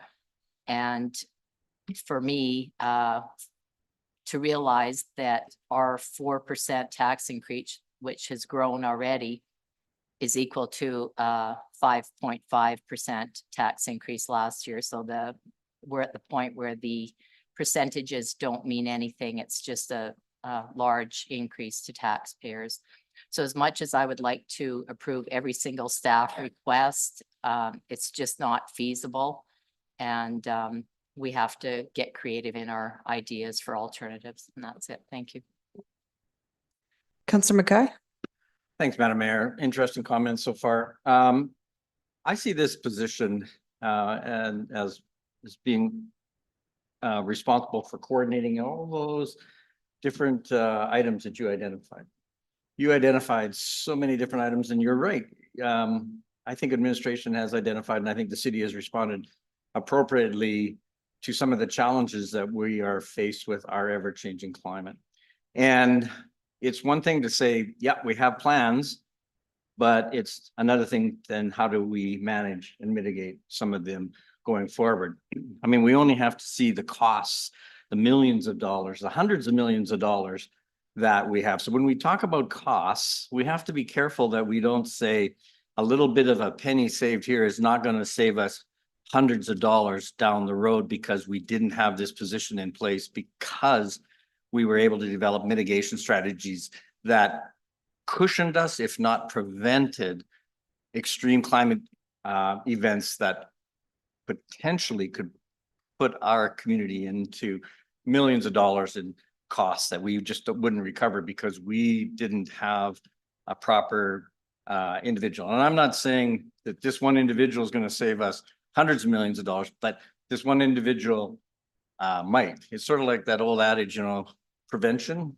How do we save a little bit of money upfront versus, or do you want to spend a lot of money down frame? I always reminded me of the Fram oil filter. You can pay me now or you can pay me later. And by changing an oil filter now, we save hundreds of millions, hundreds of thousands of dollars on other potential problems. So I see this as being a vital position that is necessary for coordinate our climate programs that we have in place and we've just heard about. Councillor Hughes to close. Thank you. And regardless of, this is just kind of setting the stage for the rest of the debates. So if I can just share my screen. Is it up there? Yes. Just so you guys can see a visual, this is the difference between, let me just make this smaller, please. That's not the wrong thing altogether, isn't it? Okay, perfect. That's the difference between a 1.5%, 3%, 4.5%, and 6% tax increase on average over the next, if we started right now at $5,000 for your average tax bill, those lines that are self-evident about which one it is, that's the difference between all of them. So when you're looking at, you know, in 25 years, if this is the standard of 4.5%, which is what it basically has become because of the increase of the capital budget, we're looking at a difference of $21,000 versus $7,000 for a tax bill if it was 1.5%. If we can get it down to a 3%, it's a $10,000, which is an $11,000 difference per homeowner on whether or not they can afford to live here. And so it's a little changes that I'm going to be bringing forward right now. But I'm just going to ask that when you think about this, regardless of how you vote for this one here today, to just recognize that these little differences of whether or not we get to 4.5 or get it down to a 3, long-term as a standard, will make a tremendous difference for people when they're trying to live in their homes, especially those people that are retiring. And I'm not looking at you, Diane, or anything. So that would be it. So can I turn off the sharing, or can you turn off the sharing? How do I turn off the stop share? There we go. Beautiful. Okay, so, but regarding the climate, as I said, I really believe that we can solve this problem differently if we just looked at the contract position for 1 year and see how it goes. So this is a two-parter, but I'll be bringing for the second one regardless. Thank you. Call for the vote.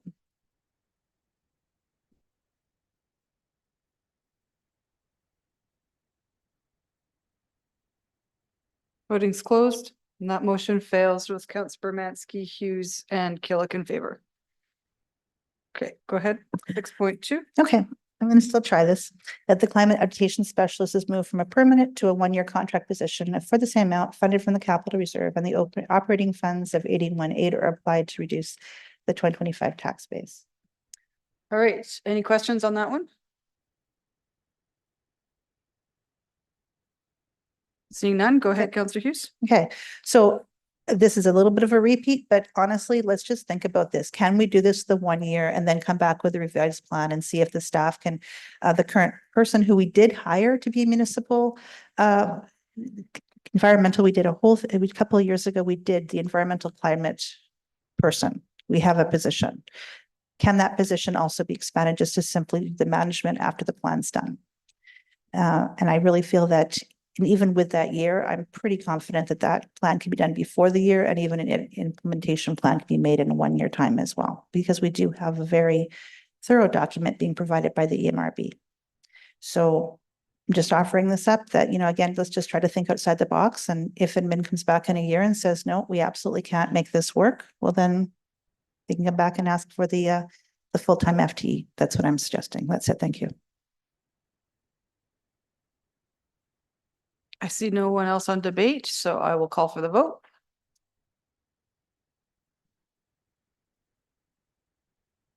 Vote is closed, and that motion fails with Councillor Romansky, Hughes, and Killick in favor. Councillor Jolly, the next one is yours, 6.3, which is the affordable housing funding. Yeah. So that, sorry, I've got 4 different screens up here right now that I think Cheryl's putting into the chat right away. That the Affordable Housing Fund is made a permanent part of the budget on an ongoing basis. All right, any questions on this one? You have a question? Oh, yeah, so go ahead. Okay. I read the background here, and maybe I'll ask you, Councillor Jolly, and then if there's anybody from staff, can you explain this one to me? I really am not understanding this one. So last year, we basically started a reserve for supporting affordable housing projects. But it was a one-off last year, so I'm just suggesting we make it essentially a permanent reserve that we put funding into on an ongoing basis. All right, does it fall within any existing programming, or would it have a standalone reserve? I see Christina popped her head. Yeah, sorry, I Yeah. was waiting for one of us to say Christina's name instead. So, yeah, Christina. Don't mind me calling on your staff. Yeah, no worries. Yes, I think that would be the intent of this would be to provide administration with a standing pool of funds so that we could respond better to any opportunities regarding affordable housing and getting units in. It would help us to be a little bit more flexible without having to come back. Very similarly, we went to and council added funding for 22 St. Thomas as a one-off.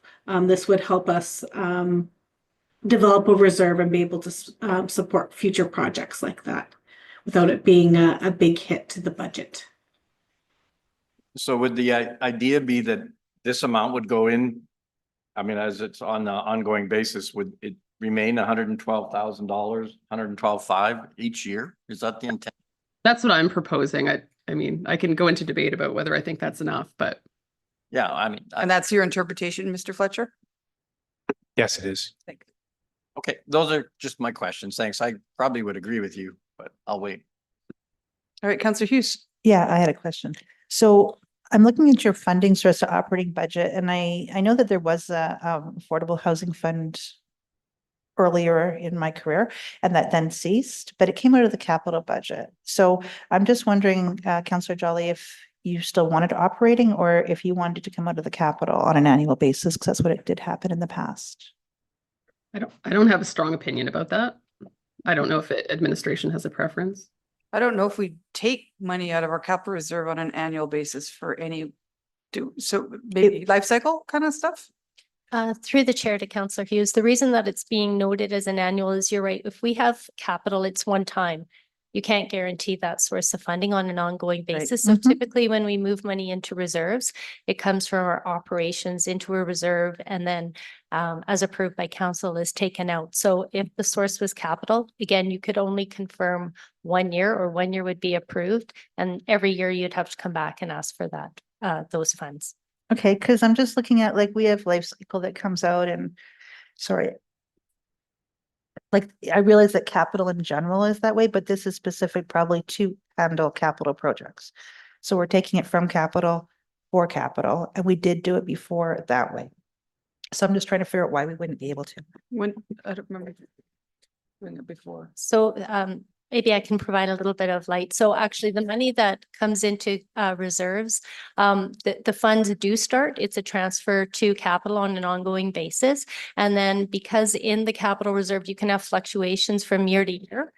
So we mitigate taxes by having an ongoing or the same amount gets put into the capital reserve. And then as the 10-year plans are formulated, it comes out of the capital reserve through capital projects. So this would sort of be the same basis, is that you would have an ongoing source of money going into a reserve that may be used for capital projects. And if it does, then it would be part of that 10-year, or there would have to be a request to have the money come out of the reserve for those individual projects. Okay, but that's what we would be doing, is funding capital, right? So. Correct, but the initial funding source for those is always through the operating and then into the capital. Kind of like the 1.5% levy that we do for RMR and, yeah, okay. Okay. I just remember that when we cut it out, we just kept it in capital. We didn't actually give it back to the taxpayer. That's it, thanks. Yeah. Do you want a cough drop? I've got one here. Okay. All right. I see no more questions, Councillor Jolly, so I'll accept your motion. Go ahead. Thank you. So we know this is going to be an ongoing need in St. Albert, and having a reserve in place makes it easier for council to make those decisions quickly. You know, certainly I don't think it's going to drop off of anyone's priority list, anyone's strategic plan over the next decade or 2 or 4. But this just prepares us for when that need arises. So that's what this is about. To Councillor Mackay's point, do I think $112,000 a year is enough? Probably not, but let's get started on it. All right. I see no one else on debate, so I'm going to call the motion.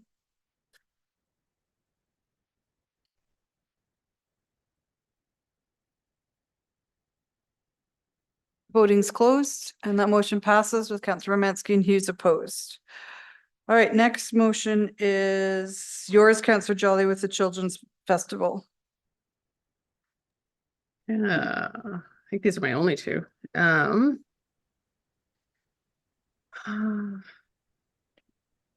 have that. So that $20,000 be added to the Children's Festival budget on an ongoing basis to support an artist to activate a space for the following year's festival, to be funded from the Public Art Reserve. All right, any questions on that one? I have one quick question. Okay, go ahead, and then I'll go to you, Councillor Romansky. Yeah, I just wanted to confirm that, I mean, the intention is we continue to go to the Arts Advisory Committee when we're looking for kind of advice about which projects to choose. Yes, Councillor Jolly, that I think was in the postpone motion backgrounder, that was the intent, but Elizabeth, do you have anything to add on that? Yeah, I was just going to confirm that Arts Development Advisory Committee would still have to provide direction to administration specific to the project selected, or the intention of the project selected. This would just remove that extra step of coming to council to ask for the reserve pull each year to support that work. Thank you. Okay, Councillor Romansky. Thank you. The question I have is why 2 community services operating from Arts Reserve? Sorry, is that question to me? Yes, I think so, yeah. Yeah, because that's where we always take it from when it comes to council every year. Okay. Okay, I'll just wait for debate. Thanks. Okay, and then Councillor Hughes also has a question. Go ahead, Sheena. So why were you choosing 20,000? Because I look at the backgrounder and most of them are 30 or more. So is the intention to bring down the cost to 20,000 a year?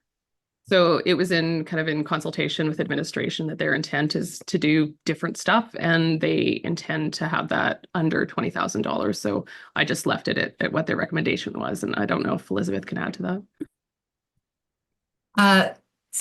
Through the chair to Councillor Hughes, with discussions with Arts Development Advisory Committee and our public art team, they're really looking to engage artists that are more locally, provincially based to do these public art installations at Children's Festival, but also just maximize how much we get for the dollar that we spend, so that they can spend more time here in St. Albert and potentially extend their installations past sort of the Children's Festival timeline, whereas previous artists that have been brought in from other provinces or brought in internationally. So their time with us is very finite. And then the costs also include significant travel and accommodation.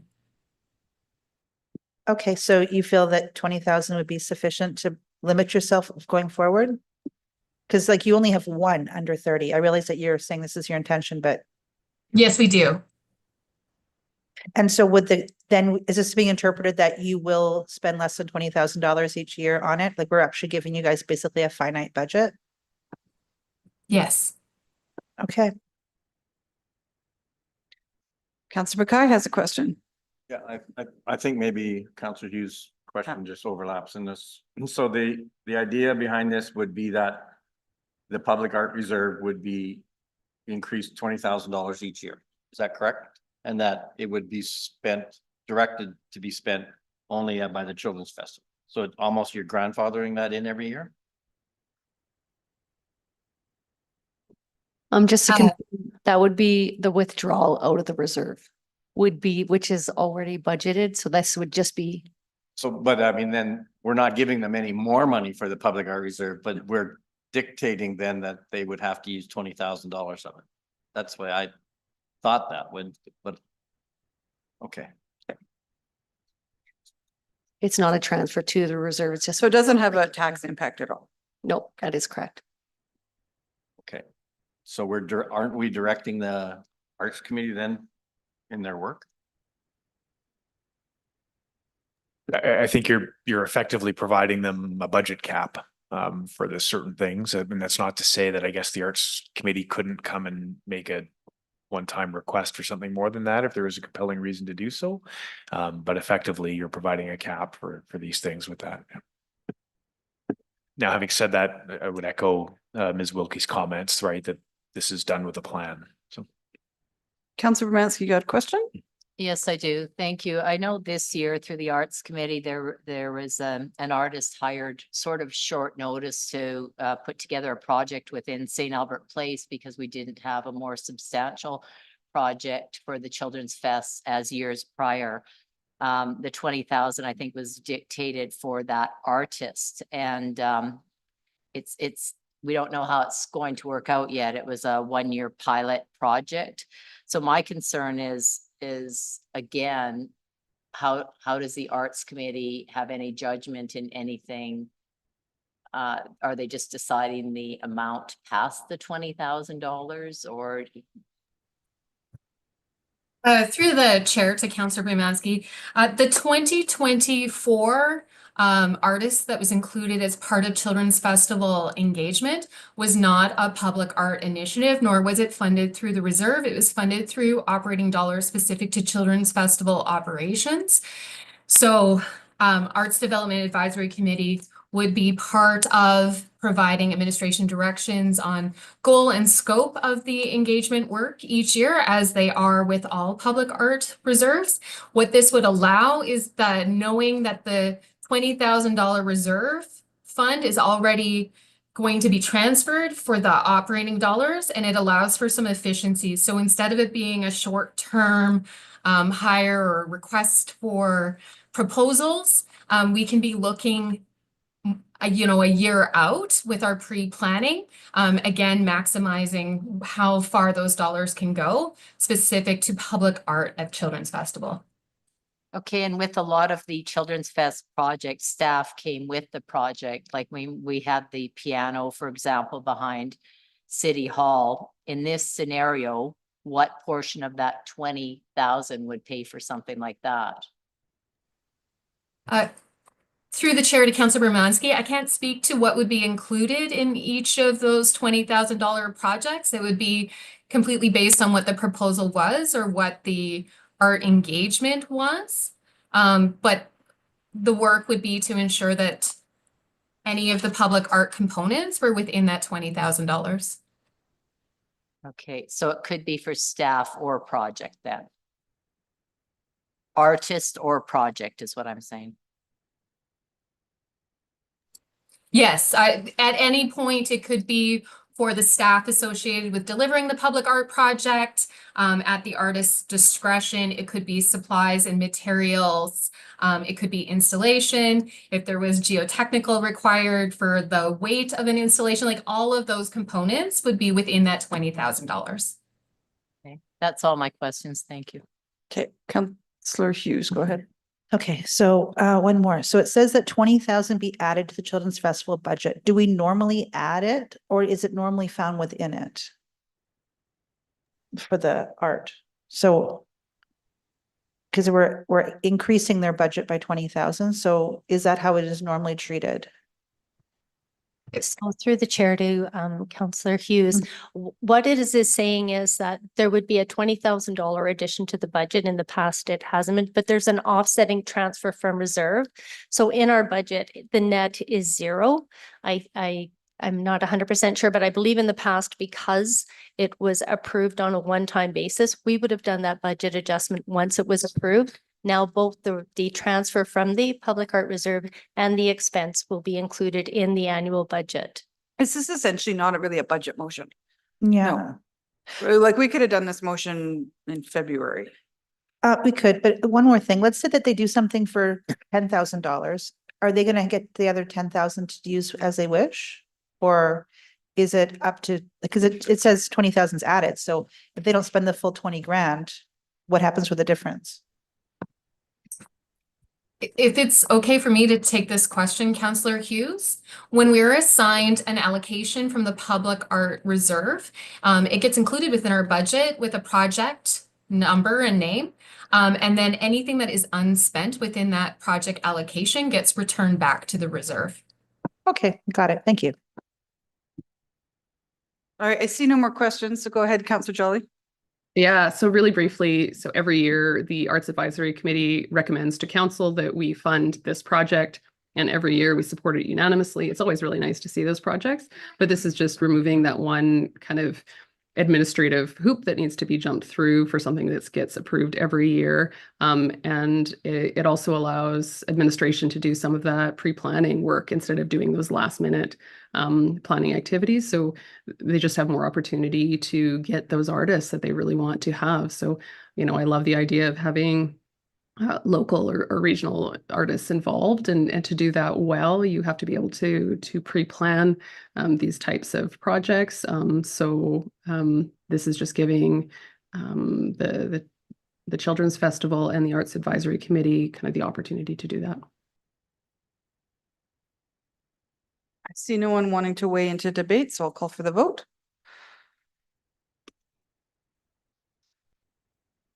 Voting's closed, and that motion passes with Councillor Bermansky and Hughes opposed.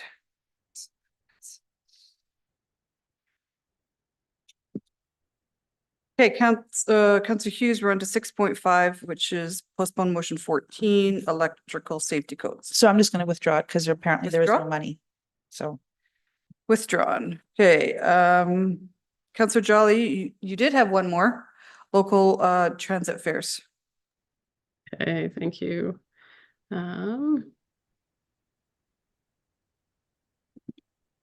Just waiting for that one. That local transit fares are eliminated as a permanent service level, and that the $280,000 reduction in revenue is reflected in the 2025 budget. Any questions on this before we go into debate? Go ahead. So in one of the BIRs, I'd mentioned about how we have a funding coming forward for lower income that we use, and it's offset by some kind of grant. And so if we were to do this, would it jeopardize our ability to get that grant? Thank you for the question, Councillor Hughes. I don't believe so. If Tim is online and he has anything further to add to it, he could please jump in. I'm not aware of how the grant would be impacted. We would have to take that away. I'm not sure if finance, if you're aware of the details of that particular grant. We'll do a quick check, but again, I would just echo that that grant is for a specific fare type, and it is distinct from this specific proposal. So I'm going to go 90%. We're confirmed, but we'll confirm. I'm wondering if we should just table this to later in the meeting so that we have that answer, because it is relevant, because I think that grant's worth $500,000. So Mayor, if you wanted to do that. That's fine. I don't think that's a capital grant. Were you talking? No, it's some kind of operating for lower income subsidy. And okay. Yeah. The other thing I'm wondering about that before we finish tabling it, it would be that from what I understand, that the subsidy is around 200,000, but the grant is for 500. So I'm not sure if that actually, if we would actually need to raise the taxes, or if we could just apply that full grant amount, or if how the accounting is working on that because of that. So it's kind of a double thing. Are you okay? Make sure tabling. Okay. You're good? Okay, we'll come back to that one later. Councillor Hughes, inclusive hiring program FTEs, go ahead. I actually think I wanted to table that one as well. And for the reason that we need to have enough in the gross stabilization reserve to be able to do the transfer. So I really need to wait and see how the dice roll to see if there's even the money available for it. So you're tabling or withdrawing? I'm going to table it and see. I got to see if we have the money in there to do the transfer before I can say we can do the transfer. So it needs to be tabled. Okay, we'll come back to 6.6 and 6.7. Councillor Bermansky, we're going on to 21, gross stabilization reserve. Sorry, Mayor, before we jump over those, can I ask a question about the stabilization reserve? Absolutely. So for administration, so right now it looks like the policy kind of guiding that 3.5% cap was last reviewed in 2019. And I'm wondering if admin has an opinion about whether that 3.5% is kind of still our best bet, kind of in the climate of we're just not expecting tax increases that low in the next few years. Thanks for the question. At this time, that is something that we can take away if council wants us to look. We wouldn't have a recommendation to change the 3.5%, but that is something we'll take into consideration when we're reviewing in the future. And do we know when that review is scheduled for? I think like it has been 5 years. Yeah, the next review of policies is coming to council in like December 10th. But there isn't a recommendation to change that 3.5. We are looking at minimum maximum caps, but we're not recommending a change to that. But there'll be an opportunity if council wishes to make an amendment to that. And was there any discussion of that, or just it wasn't discussed? We were more concerned with the minimum maximum balances on the stability, not at looking at and then to be able to stabilize tax impacts through that. But we didn't look at the application of the use of the gross stabilization in relation to tax increases. Okay, thank you. It's time. Thanks, Mayor. Councillor Bermansky, I'll let you read it in. Madam Mayor, if I could postpone this one till we get through the rest of the motions, please.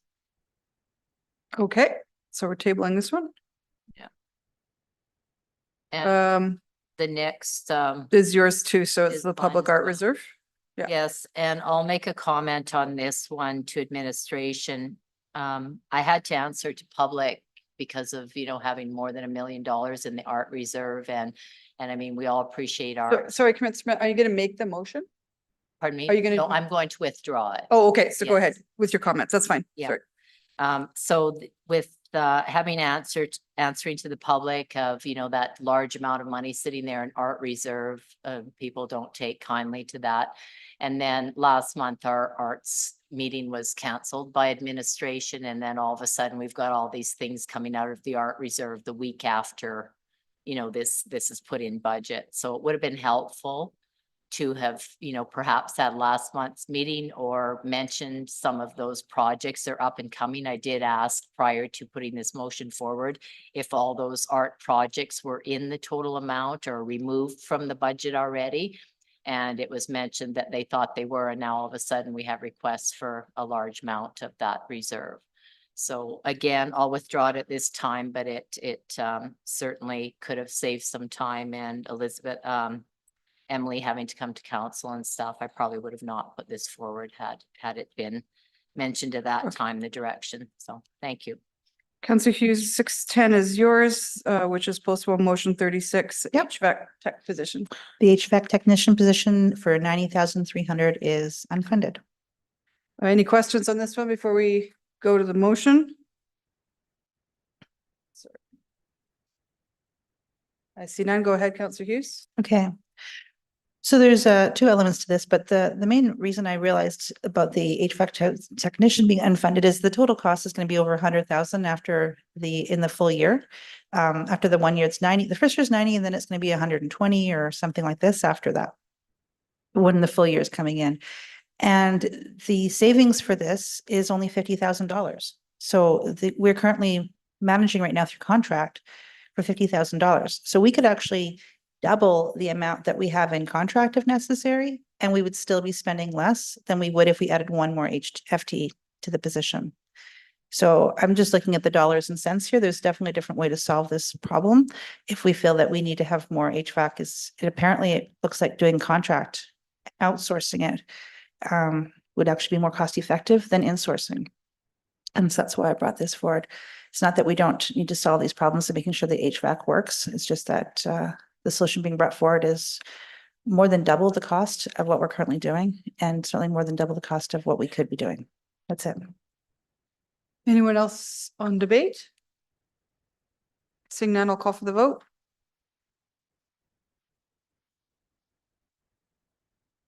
Voting's closed. And that motion fails with Councillor Romansky, Hughes, and Mackay in favor. The next one is HVAC position 2, slightly different. Go ahead, Councillor Hughes. Yeah, but the 2025 tax base is reduced by 50,000 to recognize the proposed facilities HVAC position removes the previous requirement for contract services. Okay, any questions on this one? Sorry. Seeing no questions, I will accept your motion. Go ahead.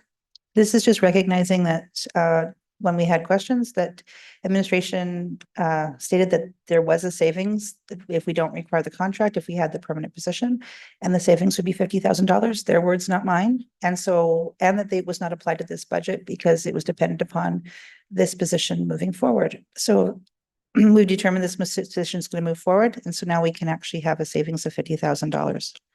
That's it. Thank you. All right. Anyone else on debate? Seeing none, I'll call for the vote.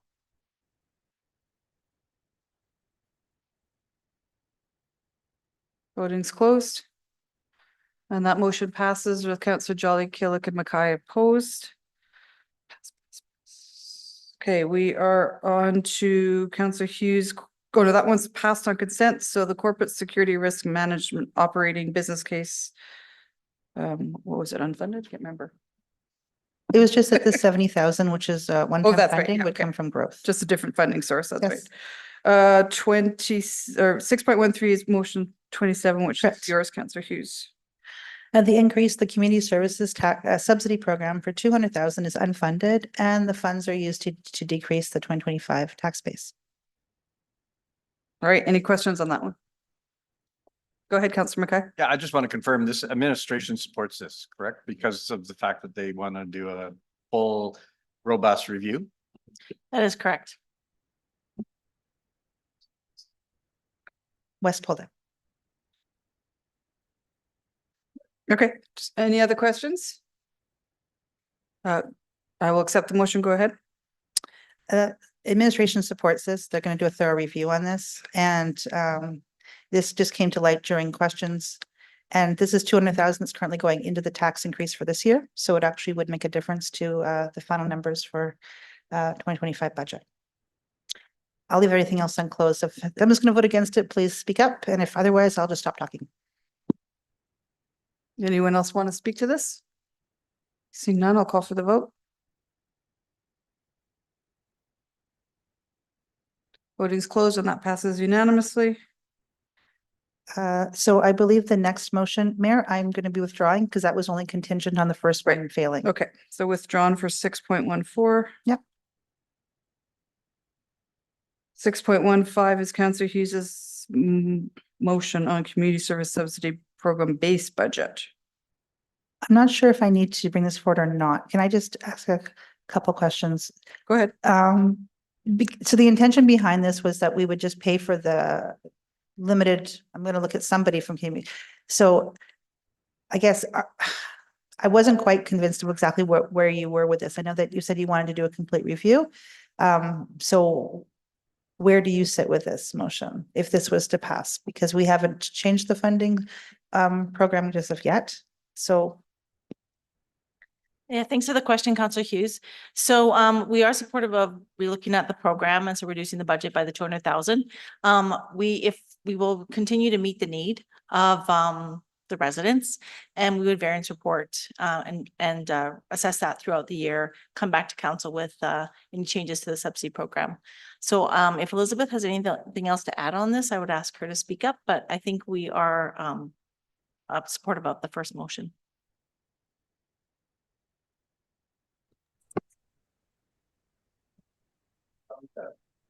I will just add, yes, we're supportive, and what Ms. Anger has shared is absolutely where we're coming from. Sorry, supportive of the first motion is what you said. This is the third motion. Yeah, this is the third. Yeah, sorry. No, I'm supportive. Oh my gosh. Oh my gosh. Don't multitask. No, that we have previously reduced the budget to this amount, gives us time to do the thorough review and come back. So you want to keep it at 447? Yes. That's correct. At the 2024 budget level, we would conduct a review over the course of the next year and come back to council with recommendations on the potential for the way ahead would be our recommendation. Okay. And just to clarify, you had asked if, so the 447 was just now reduced to by 200K. Just to confirm, just to clarify, it's not still at the 447. Yeah. Oh, that 447 Was it? I was thought an that was the increase. base and you were adding to. No, that 447 got reduced by 200K. Oh, With the first motion, yeah. Yeah. The request was to increase it by 200,000. So this was assuming that the 200,000 went forward. So the previous budget for this category was 247,000. And they were asking to that increase it. And that is our understanding as well, yes. okay. And you want to, so it's at 230, no, it's at 247 and you want to take out another 217. Yeah, the intention was to just not pay for general admission and just pay for program classes. So my question to you is, if that was to pass, can you still provide that service because you haven't officially changed the funding sources? Right. So Councillor Hughes, we'd prefer to hold the budget at the 24 level, do our review, and then bring back, part of the conversation would be for council to determine how do we want to account for these programs, which is really what your motion here speaks to. So we would bring that back for council to have a debate at a later time. What are you looking at for timeline if you were thinking? I believe we were thinking Q2. Elizabeth, can you confirm that?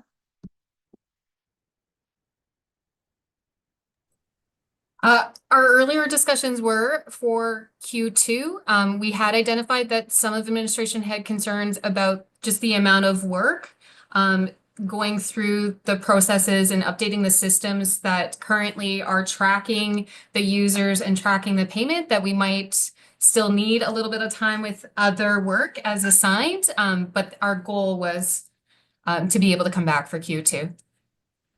You know what? I'm going to respect this workload that you guys have and not put the cart in front of the horse. And so I'll withdraw the motion and I'm looking forward to seeing the report. Okay. That's it. Thank you. Councillor McKay, you're up next with PM 33 library. Yep, you want me to read it in? Yes, please. That the library's funding for 2025 be increased by $112,000 to be funded from the municipal tax levy, with the intent that the money be used to increase the operational hours at the Jensen Lake Library. Okay, before I accept that, any questions? Councillor Hughes, you have a question? Okay. Yes. So the board, have they specifically asked about this? I know they had something, but and which hours would they be changing specifically? Councillor McKay, do you have the answer? to Yeah, that? I do. I did ask the board, and it is identified as support in the backgrounder of the on the page 3 of 4. It says the City of St. Albert Library Board supports the increased funding in support of the additional operational hours for Jensen Lake Library. The additional hours, so their current hours, and this is just adding 17 additional hours. And their current hours are 12 to 6 on Tuesday, Wednesday, and well, it would, yeah, Tuesday, Wednesday, Thursday, and then make sure I'll double check, make sure we're correct. I don't want to think. So their current hours are Tuesday, Wednesday, and Thursday are 12 to 6, 12 to 6, 12 to 8. And then Friday is 10 to 6 and Saturday is 10 to 5, and those would remain the same. So the 17 additional hours would just be additional 5 hours on Tuesday, additional 5 hours on Wednesday, plus 3 hours on Thursday. Councillor Broadhead, question? Go ahead. Yep.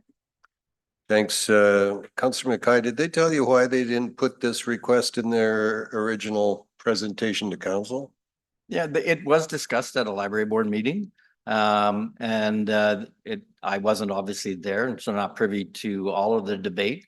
It was something that they were looking forward to, but in talking to Mr. Bailey, they just felt that at this particular time, they didn't want to bring it forward, and they would maintain the recommended amount put forward by the administration. I think it was 4.9%. Okay, see no more questions. I'll accept your motion. Go ahead. Yeah, and that's probably a good lead in relation to some of my debate, and I won't be very long. I mean, what struck me when the library board presented their request was the fact that the Jensen Lakes Library was really hitting above their belt. I think that was the exact term used by Mr. Bailey. They got 32,463 visits year to date in person. That's up 200% in 2020. It's not surprising. I mean, we all know where the growth of our community is going. It's going to the northeast and northwest and to the northeast, I guess. Sorry, I got too many northeast servicing things on the brain here. But we see Jensen Lakes growing. We see Riverside growing. We certainly see that area around Erin Ridge North growing.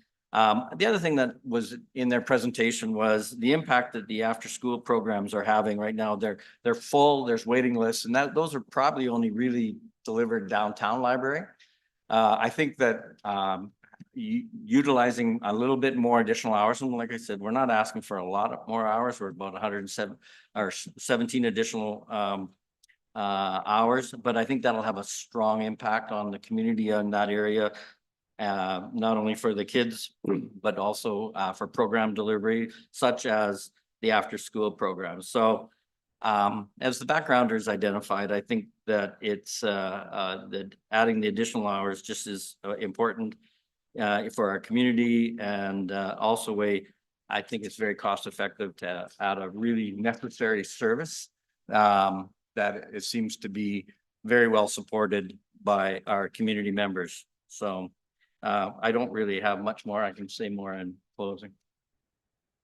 I don't know if you're gonna have to close because I see no more people entering into debate. That was well under. Call for the vote. Voting's closed, and that motion passes with Councillor Bermansky, Broadhead, and Hughes opposed. Pass. Okay. God, we're flying. 34, which is 6.17, Councillor Hughes. Sure. That the planning engineering permit and licenses and sales and revenue is increased by 15% or an additional 542,000 to reflect the increased number of permits issued in 2024 and expected strong number of permits for 2025, and that the increase of expected revenue is applied to decrease the 2025 tax base. Okay, any questions on this?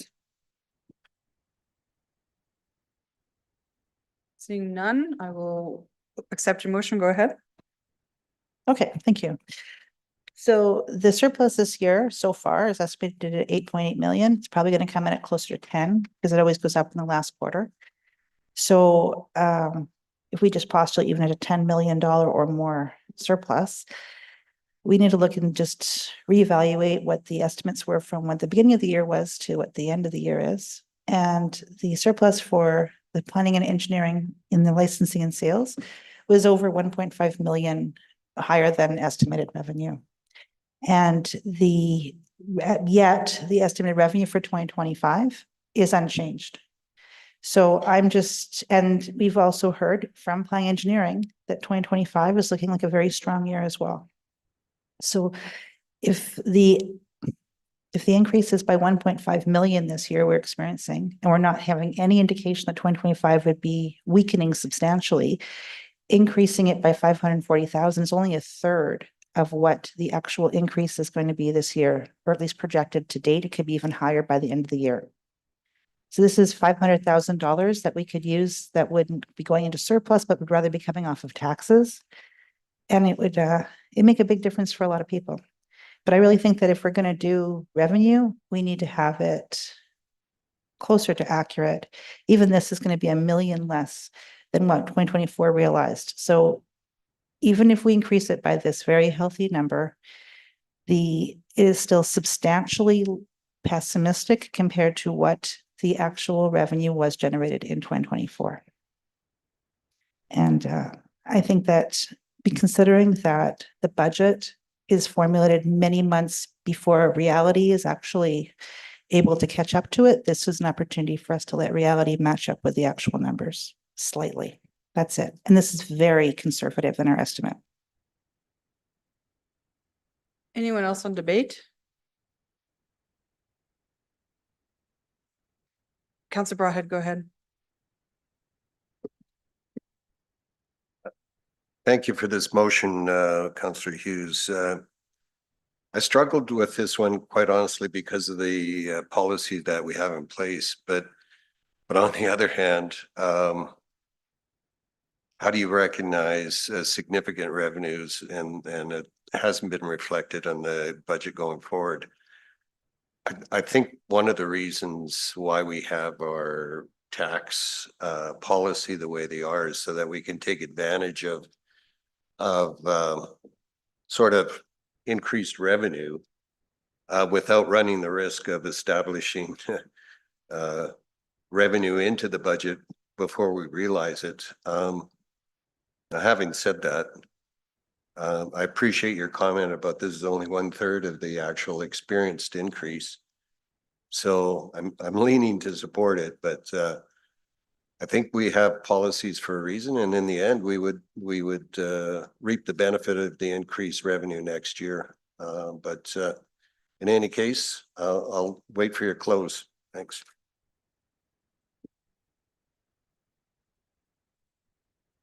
Anyone else? I'm struggling with this one too. Kind of along the lines of what Councillor Broadhead said at the very beginning of debate is that our staff does the very best they can to predict all these things. It says in the background that similar volume trend for this permit type is not predicted for the 2024 budget year, and they recommend exercising caution. So I just see this as a big risk. When predicting revenue, any shortfall will negatively affect the overall budget of operations. So we all know that.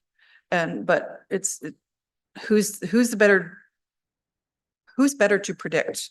This council who doesn't spend time in the revenue and permitting department, or the experts. And so that's why I tend to trust their judgment, which is kind of what you said, Councillor Broad, at the beginning, is this level of trust.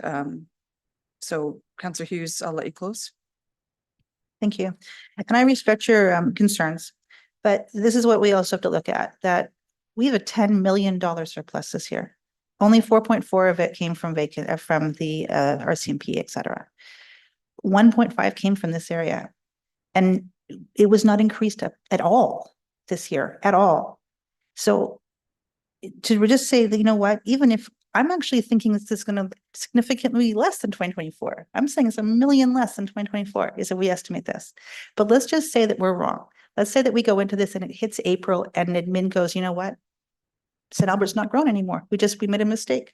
They will come back with a budget adjustment and tell us before we actually do the mill rate and say, guess what? We were wrong. We're looking at a much more pessimistic year than we ever thought. And we'll make that budget adjustment. But at this point, I think that this is a really conservative estimate about how much more we're going to have. Even in here, I mean, I know they're saying they want to go conservative, but they also didn't say I'm out to lunch. They didn't, and admin has no problem telling me when I'm out to lunch, right? So if they had said, you know what, you're completely off your rocker, Sheena, they would have said that. They didn't.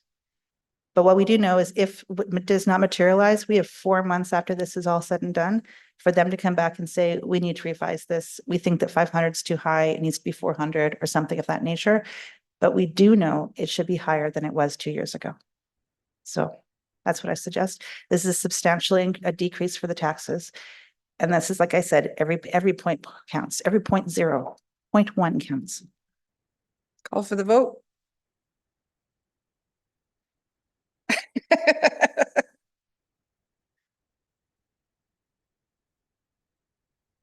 I know, he's struggling. Did you vote, Wes? Okay.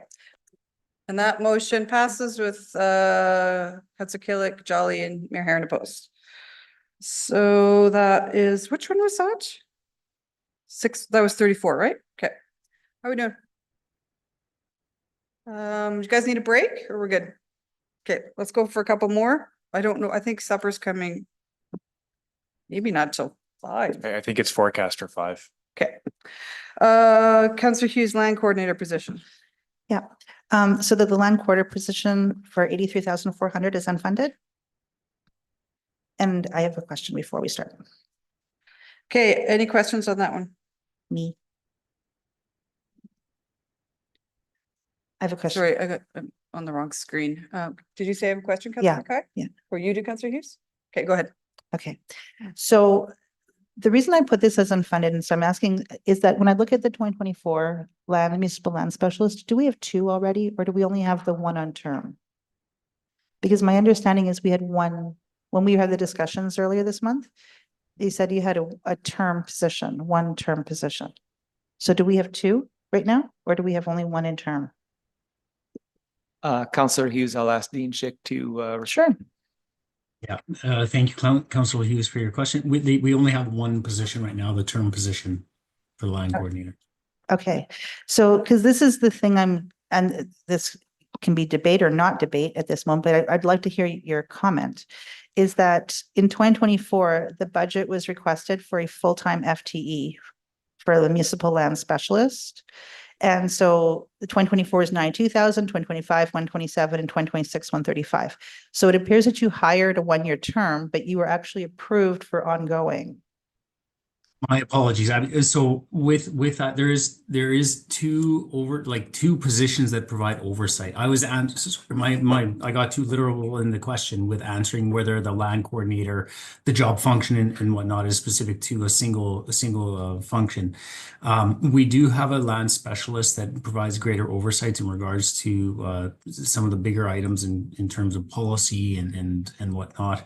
The land coordinator position is dealing with, like, as per the backgrounder, some of the encroachments and more of the field aspects and those types of oversight. So we do have 2 positions associated with, I guess, land supervision and oversight, but they are different in terms of their functions and the roles and responsibilities, quite significantly different. So when did we approve the 1-year term? Because I don't ever remember approving a 1-year term. No, that's correct. That was, as per the backgrounder, it was more of an emergent item and that it was caught as a gap in our existing capacity. And so it was through alternative operating dollars that we recognized it in the engineering department and sought to address the issue, while at the same time developing the business case and bringing forward the budget, recognizing the need and again, that kind of circumstances in which this position was filling those, addressing those issues. Okay. So I brought it forward thinking it was the 1-year term. I didn't realize that. So we have 2 people now in this role. Is that what I'm hearing now, Dean? There's 2 people in, not this role, but this area. That's correct. Yeah. With Okay. two different responsibilities and areas of accountability. Okay. And at the end of the day, you'll still have 2, assuming this gets approved. If approved, we would maintain the 2 roles. That's correct. Okay, I'm going to withdraw this in, Mayor, because I believed it was something else happening and I don't want to argue something for the sake of argument. Okay, you're up next with the subsidy for service place deficit. Okay. I had a question too. Hold on. Just read it in and then we'll. Yeah, but I wasn't sure if I had this one or it was a different one. So just because I have two. Okay. Okay. That the subsidy for the service place deficit is reduced by 120,000 to reflect the anticipated increase in memberships at a rate of 50% of the previous 2023-2024 annual membership increases to be applied to reduce the 2025 tax base. Okay, you had your own question or you're good? Okay, Councillor McKay, go ahead. I got a question. I guess, doesn't this, I mean, we just approved in relation to funding a potential contract position to look at marketing. Capital. Yeah. So, I mean, isn't maybe the cart ahead of the horse here? Maybe we would be able to determine, I mean, because in the background, our administration identifies some of the unknowns. I mean, you don't know what the is there, or you don't know what could be around the next corner in relation to what's happening. So Is this debate or do you have a question? I'm just, that was, my question was in the first sentence. Isn't this? Is related? part before the horse? Yeah. That part, okay. Do you want me to address that in my thoughts? Sure. The reality is that it's been going up by double that amount for the past 2 years without the marketing specialist. So the marketing specialist, I'm hoping will do a boost past that. I'm just doing an estimate that reflects again the fact that in spite of the fact that revenue or the memberships went up, it didn't reflect it in the budget. Okay, question to administration. then? Absolutely, yep. I mean, based on what you just heard in our just brief question and answer, can you confirm that we are still going to maintain that trajectory? I see Danielle, or you can go. Yeah, thanks. Okay, thanks, Councilor Mackay. So I would say that it's similar to what Mayor Herron suggested, that we prepare a budget before the reality is always there. I believe that the 50% of the previous growth that we've seen from the previous year's budget is very realistic for our budget. And so as administration, we would suggest that the 122,000 is probably attainable within this year's budget.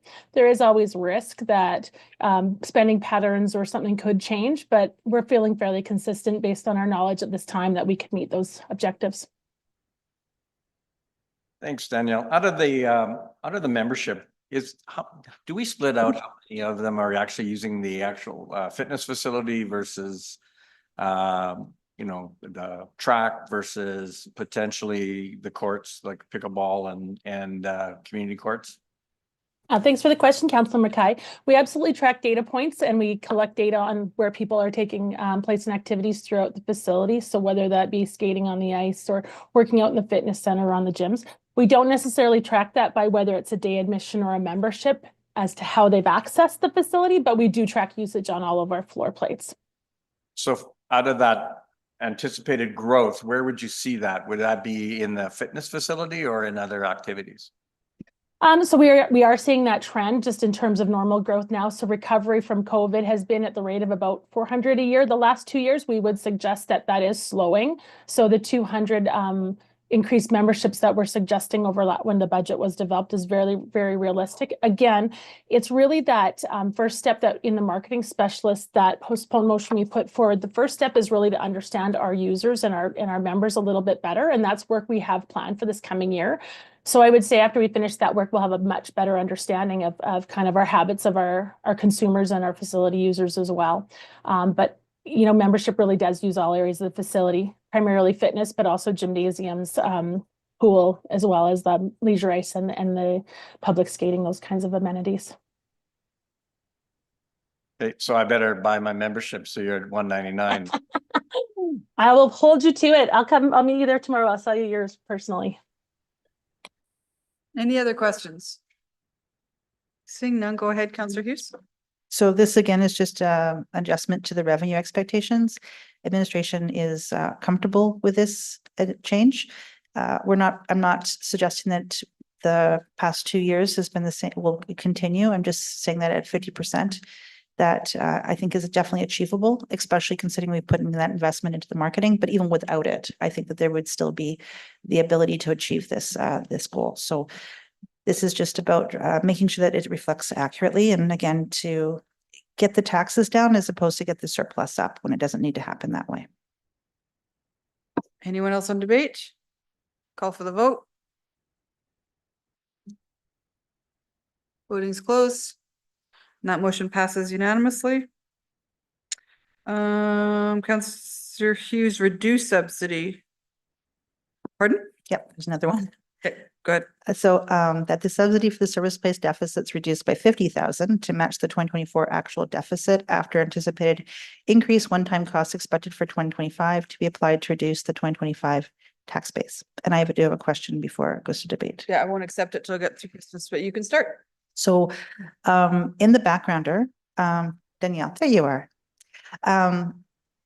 So I know in the backgrounder, you mentioned that you had decreased it from 1.85 to 1.78. But I don't see anything in like the omnibus or anything like that to reflect the change automatically. So how does that work? Because the budget was presented with a 1.85. Thanks for that question, Councillor Hughes. So just to clarify, that would be the result if this postponed motion passes. So we didn't make the change in the omnibus. That is representing if this postponed motion passes, that would be reflected in the budget. All right. So, and the other thing is that, so the previous motion is, thank you for that clarification, by the way. But previous one is 1.69 and we're going to 1.78, and that's to account for the one-time work expenses and the other type of expected financial impacts. Is that correct? That's correct. We had some ammonia plant testing and some other work that is one-time expense for the 25 year. And so we have removed those from the budget as well. Okay. So the backgrounder, the only thing I'm not sure about with the backgrounder is I wasn't sure if you supported it or didn't support it in the end of the day. Like I know for the membership increase, it was a different, like, why is, I have the wrong thing on my screen all of a sudden. But if we were just to decrease it by the extra 50,000 to match basically what the deficit was for this year, and then also with the adjustment for the other costs, would this be realistic, or is this ridiculous to ask?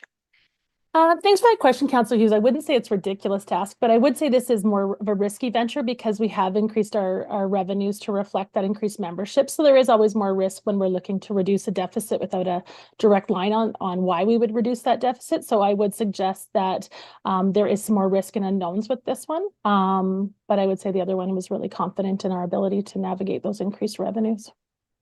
Okay, so would it be it's possible to achieve then? I mean, I would say that it's possible. I would say that it does put some more risk on whether we'll meet our revenue targets and our expenditure targets.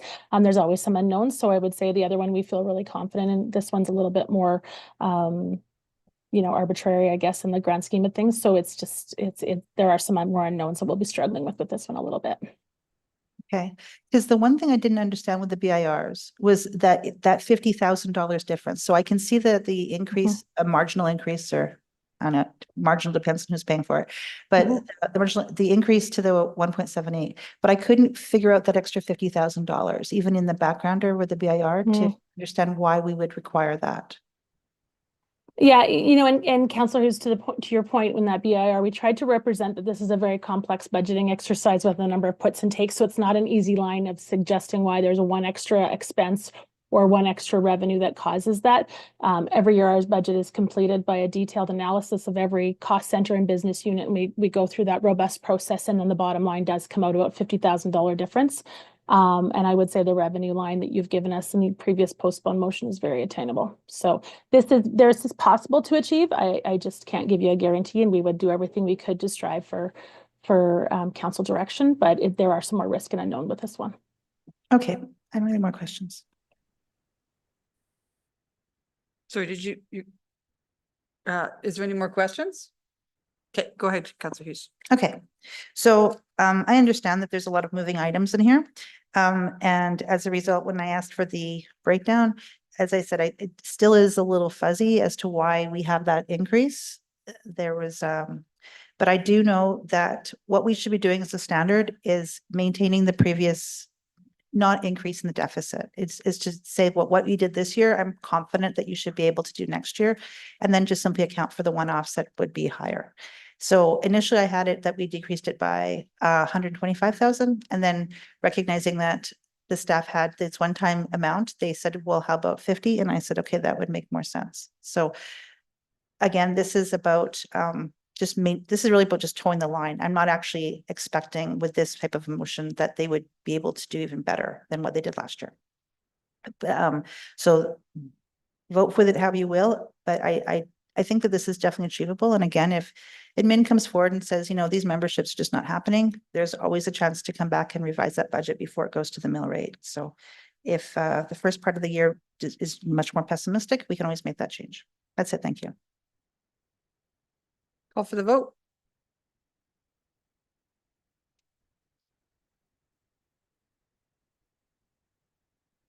Voting's closed. And that motion passes with myself and, sorry, Councillor Jolly opposed. Asset Management Coordinator Hub, Councillor Bermansky. Thank you, Madam Mayor. that Asset Management Coordinator Hub is unfunded and funds are returned to the growth reserve. Any questions on this one? Seeing none, I'll accept your motion. Thank you. Okay, I'm bringing this one forward. It was confirmed in our at budget questioning that this position was created last year. It was approved and created last year, a asset management position, and then renamed to another job function. With the recent hire in this department, it seems this role would be duplication of services.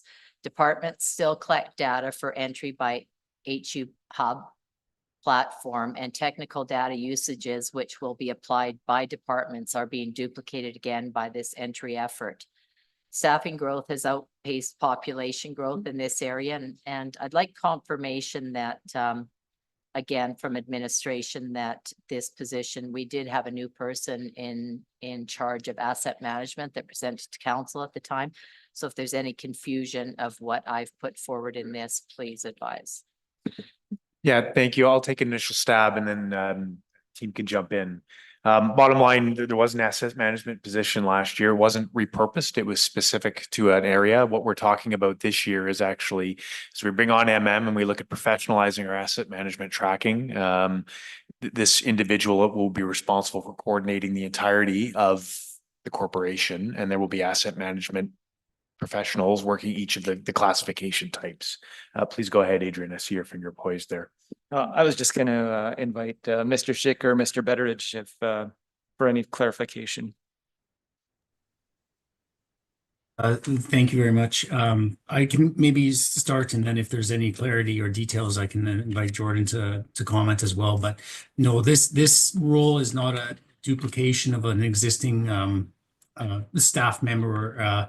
It essentially is looking to centralize the asset management group, recognizing again, organizationally, we have in and around 25 asset stewards and groups within the city with varying classes of assets and at different levels of maturity in terms of their asset management capabilities and capacity for oversight. And so a lot of the groups that perform this asset management don't have the dedicated services or roles or functions. And instead of giving each individual group said staff member, this position essentially represents these multiple groups. And so it's an effort to centralize our asset management and provide the support necessary for integration into our what's planned for the better asset management software platforms and integration towards alignment to our corporate and organizational policy and processes. Okay, and are the individual people that would be providing information to this hub coordinator still not doing the actual relay of information to this person? They'd still be doing what they're doing now, but relaying it to someone. Thank you very much for your question. Yes, in terms of asset management, there's a lot of different roles and responsibilities. And so with that, of course, you're going to have your area of specialty and specialists that provide maybe the integration and project management associated with field level condition assessments.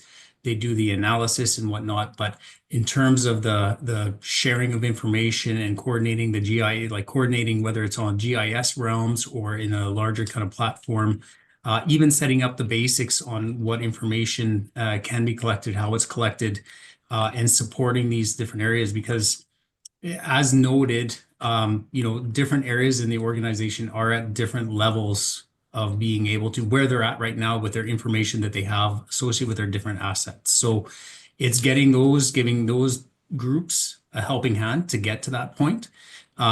Because there are some groups that don't have the field staff right now, or the area specialists, if you will, to perform that oversight. And so, whereas in certain areas and transportation, of course, I'll use myself and my team as an example, we have an infrastructure engineer that's dedicated to roadways and transportation assets, but not every group in the city is at that same level.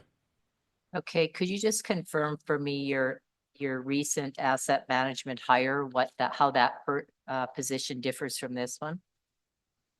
Sure. And maybe what I'll do is in that oversight, I'll ask, with knowing the specific roles and the functions of the positions, I'll ask Jordan to come on, manager of the asset management group. Thanks, Dean. Yes, so my understanding of the position, and if utilities is on board, they can help me out, was that it was specific to the utilities department to help them with some of their asset management works in the upcoming future. And just to echo what Dean said, the position that we're asking for is more of a hub. And when we looked at asset management as a whole for all the departments throughout the organization, we went with the mentality, no department left behind. And we recognize that there are gaps with each department that they don't have the asset management expertise. So this position would be is an efficient decision to share amongst the departments rather than having each one have their own specific person on board. We have one person that can help them all. So I don't know if someone on utilities can answer the question on their asset management person or not, but hopefully that provides an overview at least. Okay, and just my last question, can you survive without this person? I mean, it seems like you're doing it now. Maybe I'll jump in. The team can say that this is I would submit to you, this is a significant priority for administration as we bring on our new asset management software and professionalize our asset management tracking. So this is a priority from administration's perspective. Okay, with the duplication, I'll still put forward the motion as it is, with the intent of it duplicating services. Thank you. Councillor Romansky had already accepted your motion and you were in debate, so go ahead. Okay. Are you done with debate?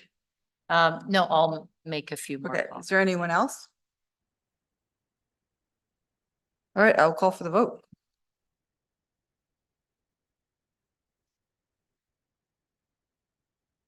Voting's closed and that motion fails with Councillor Romansky in favor. We've got one more from Councillor Romansky and then 3 tabled motions. So Councillor Romansky, let's do 6.22, which is postponed motion 44.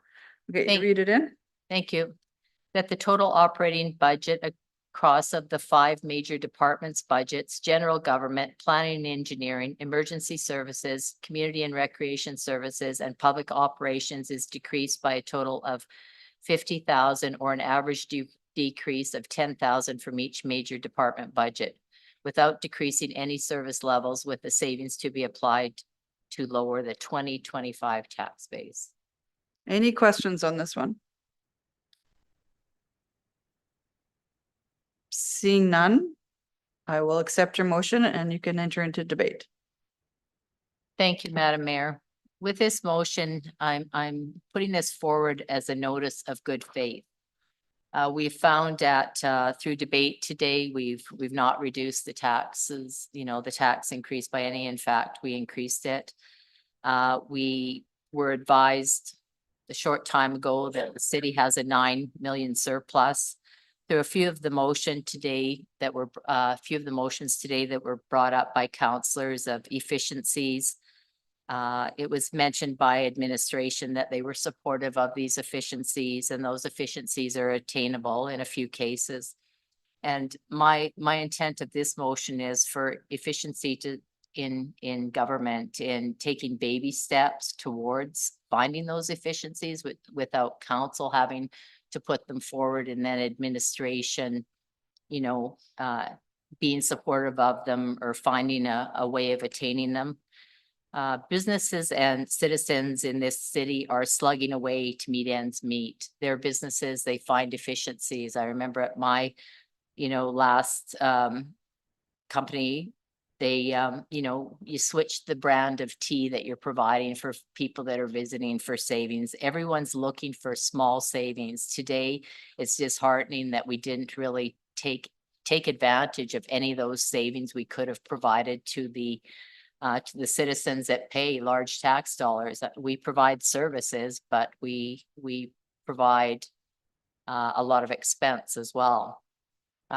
Baby steps in efficiency, commend business owners to, that their extra burden is recognized, and we can probably do the same. It's a small ask, just sort of an incentive with the surplus to see future initiatives and incentives provided from administration, CAO and administration for cost savings across all departments. It's a very small ask to see some initiative to find those savings, to fine tooth things. And we'll see where this one goes. Thank you. Councillor Hughes. Thank you.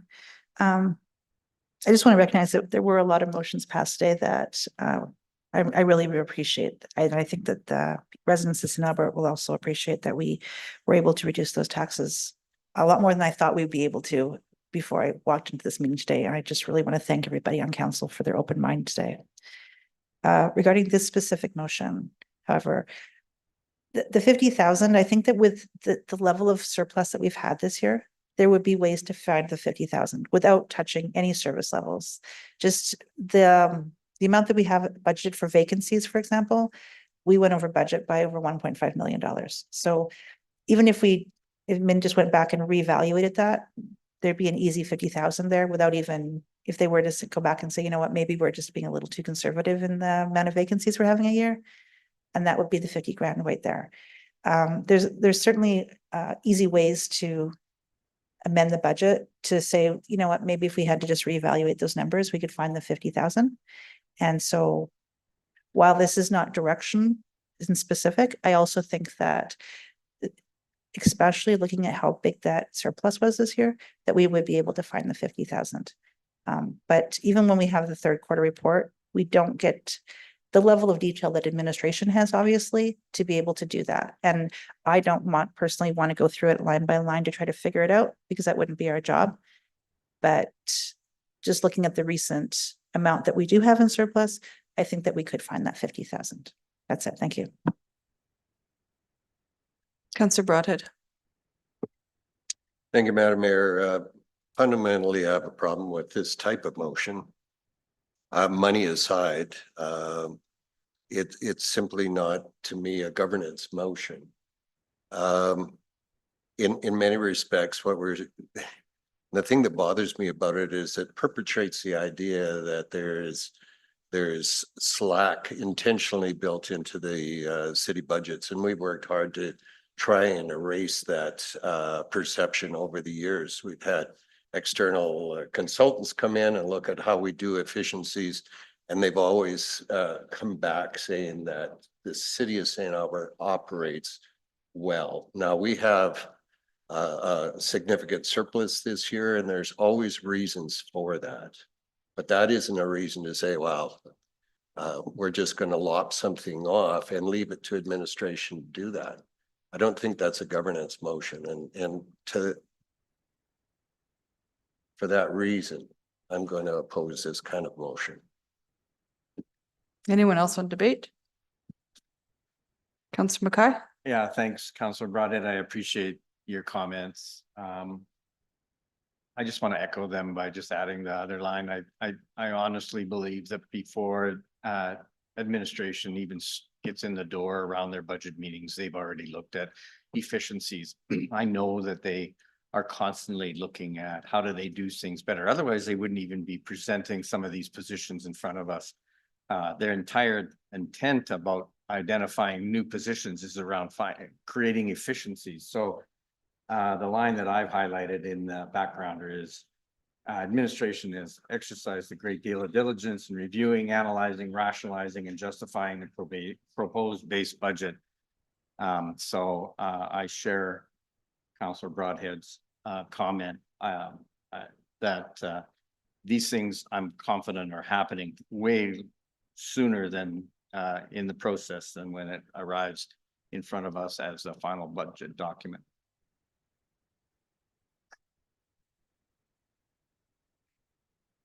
Anyone else on debate? For me, this really, I mean, I'm aligned with Councillor Broadhead and Mackay. I feel like you talked about the perception, Councillor Broadhead, that there is a a buffer in, but for the last many years, dealing with such high increases and decreasing revenue and decreasing transfers, to pass a motion like this says that we don't trust our city manager to bring us the tightest budget possible. The process that we've gone through today has been the right process, a little bit of back and forth during budget to department presentations, questions asked. We see a few things here and there. We have decreased the budget, by the way. But beyond that, it's incumbent on council, if they see something like Councillor Hughes has done today, to find those savings. But if you can't find it, they can't find it, it doesn't exist. So I'm not going to support this motion, Councillor Romansky. I'll let you close. Thank you, Madam Mayor. I guess I could probably contradict that savings can't be found. Savings can be found in anything. You can stop having your one coffee a week and there's saving in your bank account all of a sudden. There's always savings to be found. It's not rocket science to eliminate the wasteful things, not buy something that you probably shouldn't. But, we could say that people's budgets are tight, but there's always something to be found. The difficulty I have here is every, increased position, every increased ask that we've approved today has been going on for a number of years.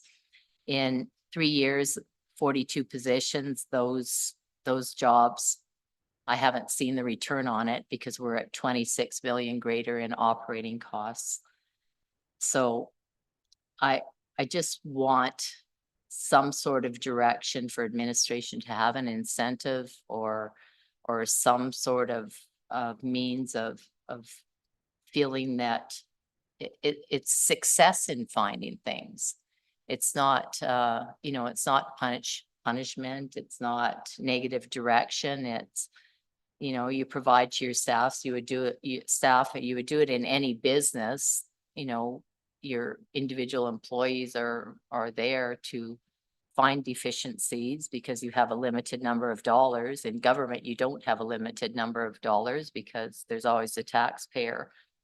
But it was a small ask, a very small ask. It probably won't pass, but if we can't find $10,000 from each department, we're in a serious position. So thank you for listening. I appreciate staff, I truly do, but I truly believe there's always efficiencies to be found. And we found many today that, council, we didn't vote in favor. So there's certainly efficiencies. And I feel sad at the end of this budget negotiation today. So see how it goes. All right, we'll call for the vote.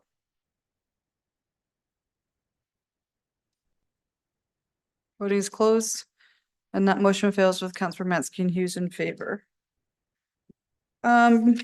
Okay, so we have 3 tabled motions. I know 6.6, which is Councillor Jolly's on the local transit fares. We have some information about the grant. So Mr. Fletcher, go ahead. Yeah, thank you very much, Mayor. I'll start, and certainly Tim or Diane can chime in. Bottom line is that we don't budget for, maybe I'll back it up, right? So we only budget unknowns every year. And so as the AR indicated for this, based on our budgeting, the elimination of fares for adults as proposed, local fares would amount to a $280,000 decrease in revenue.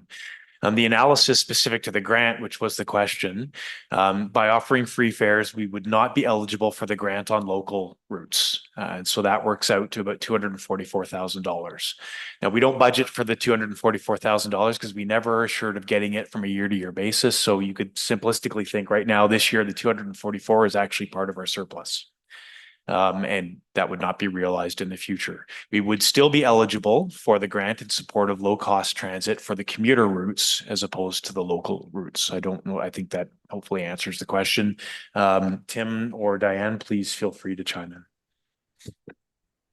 Okay. Yeah, nothing further on that. Okay, so we're back to Councillor Jolly's motion. She'd read it in, I hadn't accepted it. Is there any more questions on that now that you have that information? Go ahead, Councillor Hughes. Okay, so I'm just thinking here. So we have, okay. I'm trying to do math in my head and now I'm just, we have a grant, we won't get the grant, but we never budgeted for the grant, so it'll still involve a tax increase. Is that what I'm hearing? So the total lost revenue, if you include the grant from this year, is about $524,000. So it's the 280 plus the 244 we received for the grant. Right. The 280 is the only part that would impact our operating budgeting because that's all we budget for because we're never assured of getting the grant on a year-to-year basis. When do we find out if we're getting the grant? I think it's normally about a March, April timeframe, end of Q1, Q2. I'm just bringing up that, when we do the mill rate, might be useful. Just mention that. Okay, so I'm going to be asking you about the grant in April, just so you know, for the commuter, regardless how this motion goes. But because of that, we're not budgeting for it, it will still involve a tax increase of $280,000. That's if this motion passes, that's correct. It would be $280,000 lost revenue from local fares. Yes. Okay, and we would lose that in the surplus as well. We would not be eligible for that component of the grant next year. We believe. Okay, you've made my decision harder. Okay, thank you. So my question is, if that grant comes in April-ish, in the past, have we done a budget adjustment before we approve the mill rate? Once we've determined that a grant is ongoing, and so we can build it into the future budgets, we build it into the grant, like we approve it as part of that budget adjustment. If they're one-time grants, we don't build them in because that would just be known as a one-time, and then that next year we'd have to catch it up. Spike it up. Okay. So until we know it's ongoing, then we build it in. Thank you. That makes sense. Councillor Jolly, questions? Yeah, just about that grant, would there be a barrier just to applying the whole thing to the commuter routes, or does part of it have to apply to local routes? It is a specific formula based on the full cost of the fare minus the subsidized cost of the fare to equal the grant portion. So if we have 0 as the full fare, there wouldn't be anything to collect for the local portion. Sorry, but I'm thinking about like the total amount of the grant. Could the entire amount be applied to commuter routes? No. So how much would we be losing out on? 200. Based on the ridership, $244,000 is the calculation. So the way the grant, it compensates using a formula of the full fare minus the subsidized fare, and then the grant is the difference. So if there is a 0 minus 0, there would not be anything to collect on the local. We would still have the same calculation going for the commuter ridership, but it would just be what it is now for the commuter. Okay. Any more questions about this motion? Councillor Jolly or Councillor Hughes? Which one is she, are you doing, Councillor Jolly? Are you doing the alternate or just doing it? Are you doing a pilot or non-pilot? Because you're mentioning growth stabilization before, I believe. I think she read it in as I just read it in as permanent, but if there was a motion to amend that, I'd probably support it. Because I would suggest, I'm just suggesting that maybe you want to do it as a pilot to see how it goes. Would you make that amendment? I can't do it. Yeah, I think we can amend our own motions now.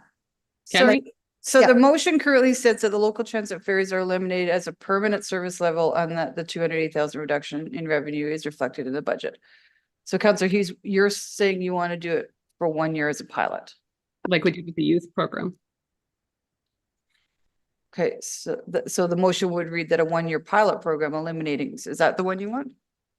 And are you okay with that, Councillor Jolly? Yep. Okay, so now the motion reads that a 1-year pilot program eliminating local transit is undertaken starting in 25 and that the 280 reduction in revenue is reflected in the budget and that a reported results provide to council in Q1 of 27. Okay. Sorry, I just want to highlight for context again, just in terms of timelines, that the technical issues with the ARC card still need to be sorted out before we can do a full scale. So we can pilot it, but it's unlikely to happen in much of 2025 until we find a technical solution. Okay. Do we want to, just a suggestion, Councillor Jolly, maybe you want to do a 12-month pilot starting from whenever it can be implemented? Yeah, that sounds good. So what was that? A 12-month pilot starting from when it can be implemented, So a 12-month pilot when? starting when it can be implemented, because it depends on this ARC card being able. So we don't know when that would be. Admin will tell us and they'll announce it and. Is it going to be in 25? Mayor, we're anticipating that we'll be able to find a solution in 25, but we need some time to take this away and really look at it and work with the region. Tim, do you have an anticipated timeline on this? I don't have a firm timeline. However, it is something that we are looking to get through. One of the possible solutions to the current situation that we have is to not use the ARC card for the population group that is the issue. The issue at hand relates to the unique fare structure that we've got, as well as the. So I guess I understand the background kind of logistic issues. So I'm saying, Mayor, and Councillor Hughes, if we could just put in no later than Q3 2025, and if that needs to be extended, admin can come back and say we can't do it. So I'm wondering if we're not going to do it to Q3 of 2025, do you want to take this out of today's budget discussions and talk about this maybe at committee of the whole or as a notice of motion? Because now if you're doing a Q3, we're not implementing it to 26. Well, I think that the idea would be to implement in by the end of 2025. So the budget implications definitely would be less than that 280,000, but we wouldn't even know what number to put in then. Right? But it could be up to 280 and then, because it's coming out of the stabilization fund. So if it says up to 280 and it ends up being, well, also Mayor, just as I'm talking this through, if it's 280, it's for 12 months starting at whenever it starts. So they need 280 for 12 months, regardless of what the date is, the start date. And my other question to you, Mr. Fletcher, is if this motion fails, we're not going to have to work on this ARC card solution. So should we maybe just get this conversation over with today? And then I'd like to know the appetite of council to remove that, because if we say no to this altogether, then you don't have to do all this work. That is correct. Good, Diane. Yeah, sorry, I just wanted to add one other piece as well, just looking at the way that the alternative motion is written, is that it is to reduce it from the tax base. So to your point, that if we don't understand what the dollars look like, to even have that necessarily established by the time we set the mill rate. So if we're looking at a pilot project, I would consider maybe consider funding it from stabilization, and that way we could say up to a certain amount of money. Yeah, okay. And not do it from the tax base, because it would just cause challenges if we're not ready by May, it would go in at the full 280. And right. Yeah. And we probably wouldn't need that. That's a big risk. Yeah. Yeah, I'm supportive of that. Okay, so now I'm like, I have no idea what we're talking about. If I was to guess, I'm just going to read it and you tell me, Councillor Jolly, if you think that that's what you think, is that a one-year pilot program eliminating local transfer fares is taken starting in 2025, which again is by Q3, or you could say starting by Q3 of 2025, and that 280,000 is funded from the growth from the stabilization reserve. But if it's 3 of 25, we don't need 280,000. Well, you need it for 12 months. Right? Like you're going to do you can say a 12-month pilot program instead of a 1 year. And then that would give you the 12 months to see how it is, because you need to evaluate it. Yeah, but it's not starting to the fall of 25. No, but if we go for a year, Mayor, we're not constrained by the budget year. You could just approve it out of the stabilization. Okay. We can use it. And it would carry over to 26. That's correct. Yeah. Have you guys been following Marta? Say. Yeah, it's still. So we have a motion that finance and Ledge tried to put together, so we'll throw it up there and see if that is reflective of the intention.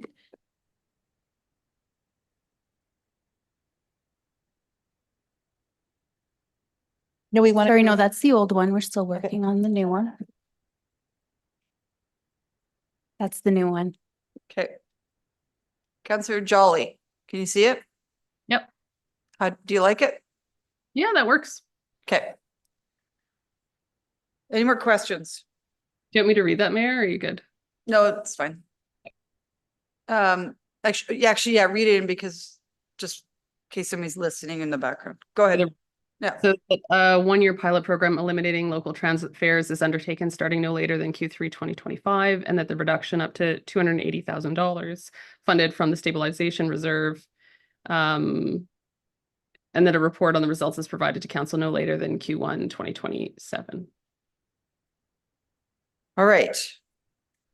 Can I accept that, guys?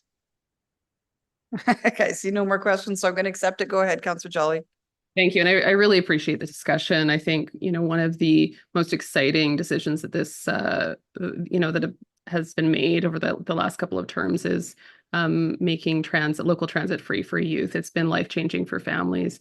I think even my 15-year-old, she uses the bus to get to school. She uses the bus, today she bused to Service Place so she could go work out. She takes her bus to go meet friends.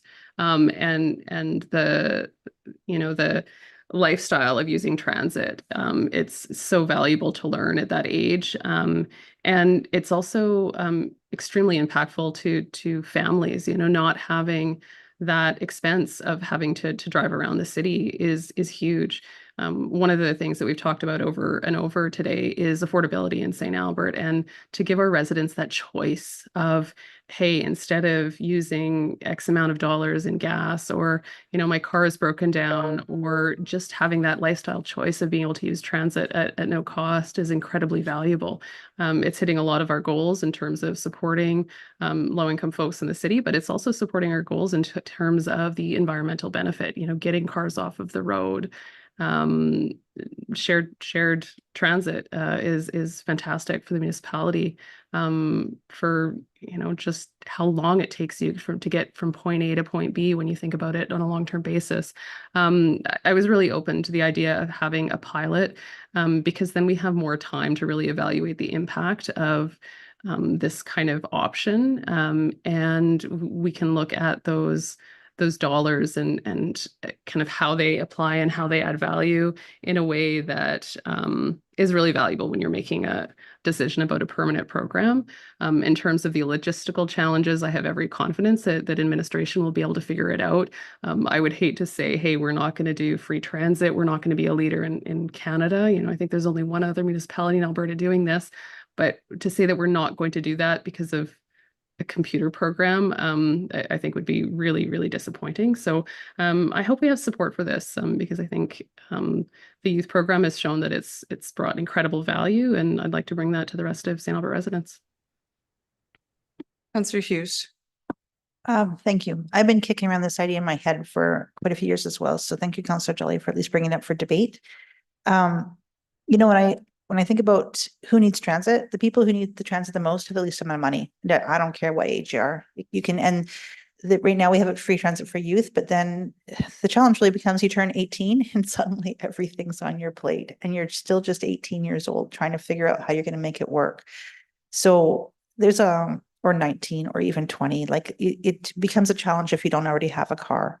And yet sometimes that transit fare at $3 each way is enough to deter you from being able to actually get where you need to go and get your goals. So I think that encouraging people to use the local transit, one of the complaints that we hear every election and otherwise is that all the buses are empty. And I'm like, I would rather have the buses full and have it free than have them empty and have to charge. So to provide that justification for the service that we're doing, I'd like to see how it works out. That's why I was suggesting that pilot, to see really what is the uptake and what is the real cost for it, and see if it's worth our while to continue. Understand that we do have that whole grant thing going on as well. So I think it's worth exploring. And I think that the people who need it the most are not the ones that are going to come to council and ask for it, but they appreciate it so much. The youth that got this appreciated it so much. And I don't think that just because you turned the age of the majority, that suddenly you would no longer appreciate that service being able to offer to them as well. And also, if we, one more thing is that a lot of the people that use the bus are immigrants that come in, and often they're working 2 or 3 jobs, and they are coming in from Edmonton for costs.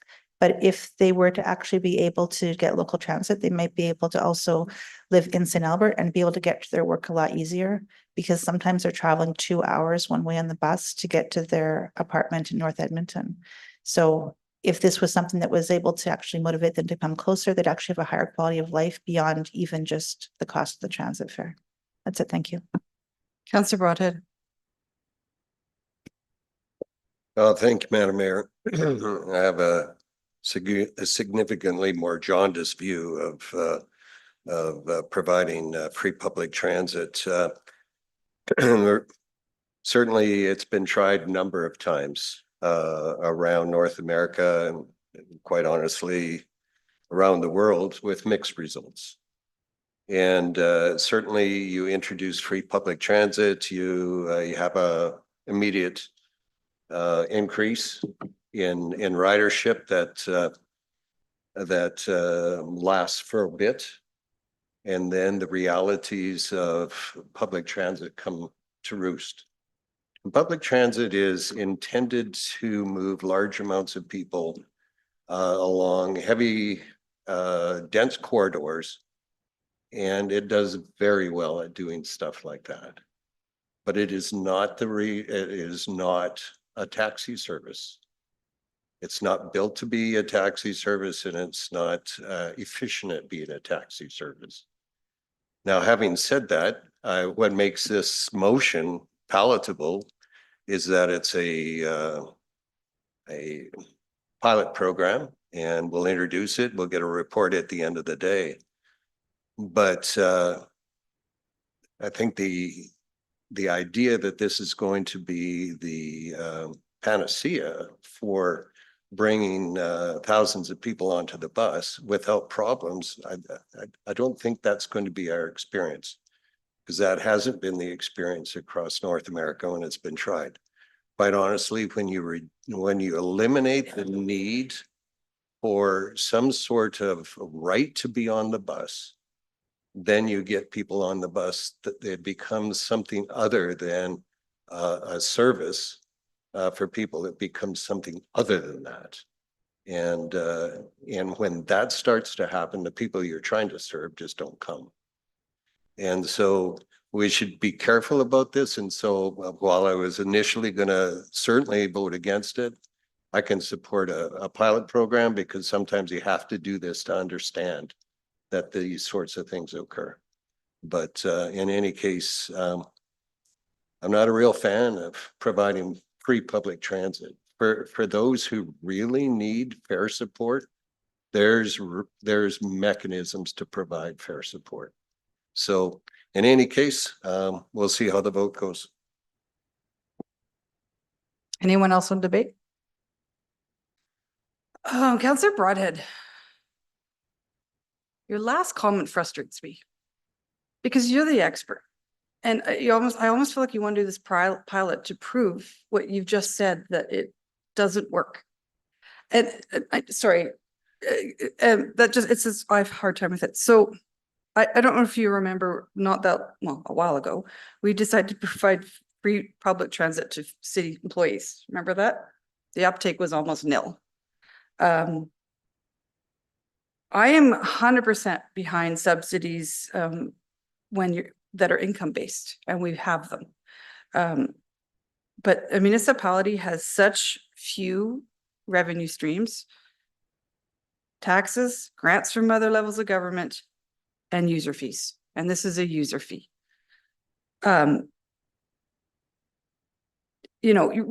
I support, and I still do, the youth free transit, because I'm trying to create future transit users. But when you turn 18, you either do one of two things. You go to post-secondary, so you continue to have free transit, or you get a job and you can afford transit. I think it's important to point out that riding transit is cheaper than driving. So if this was the choice about money, you would be riding transit. The reason people are riding transit is not financial. It is convenience, etc. And so I don't think we need to reinvent the wheel when it's been proven to have little success worldwide, and at the same time asking the rest of our residents to support this when it's a service that we provide. We provide many services, swimming lessons. There's so many services that we do use user fees, and so if you're going to take out this, you should do them all. So I have a really hard time with this one, Councillor Jolly. I love transit. I mean, I don't ride local because it's not convenient, and I hate to say that. If I needed to, I could and I would, and I could afford to. It's not the financial thing that keeps me off the bus. And if, you know, honestly, it's probably more efficient if you were to do commuter than local, but that would even be more expensive. So this is a motion, I can't support, Councillor Jolly, sorry. I'll let you close. Thank you. I'm going to try to get one more if I can.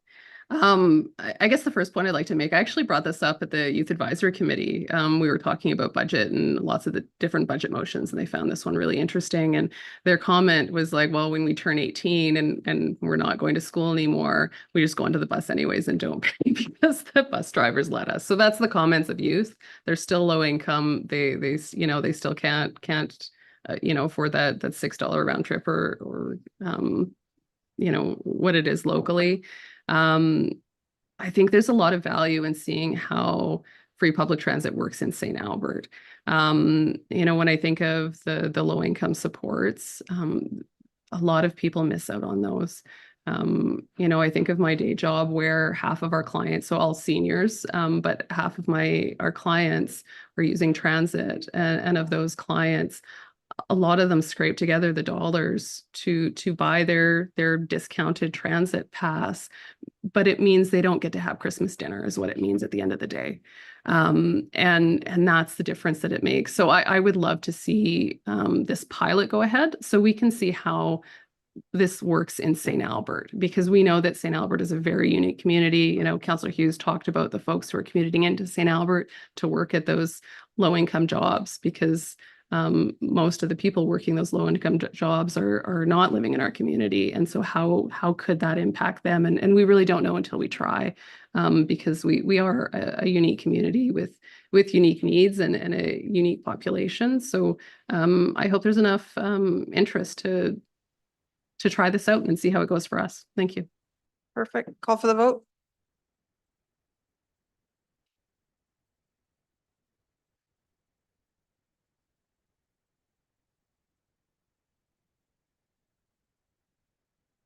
Voting is closed and that motion fails with Councillor Jolly and Hughes in support. That was the first tabled motion.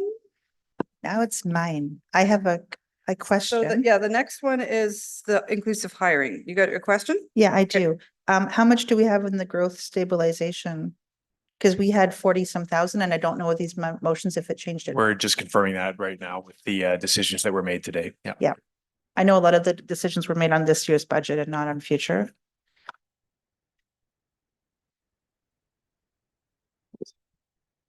If you could just give us a few minutes just to. Sure.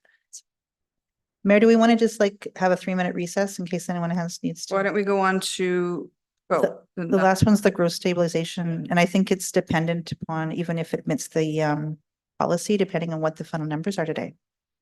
We might have got it below 3.5. So what is the exact question? My question is, this is about going into the growth stabilization to come out of growth, and I don't know if we have the money to have it come out of growth, or if we do, how much we have.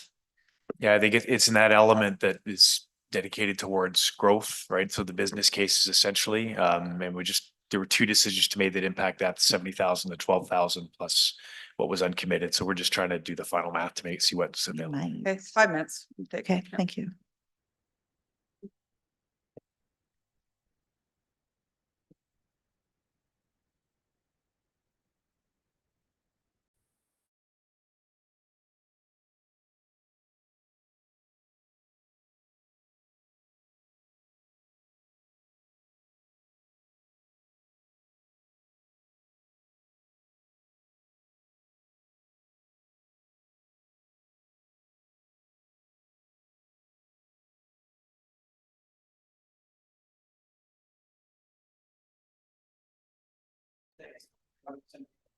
Yeah, send her a text. Say we're gonna actually take a break for half hour.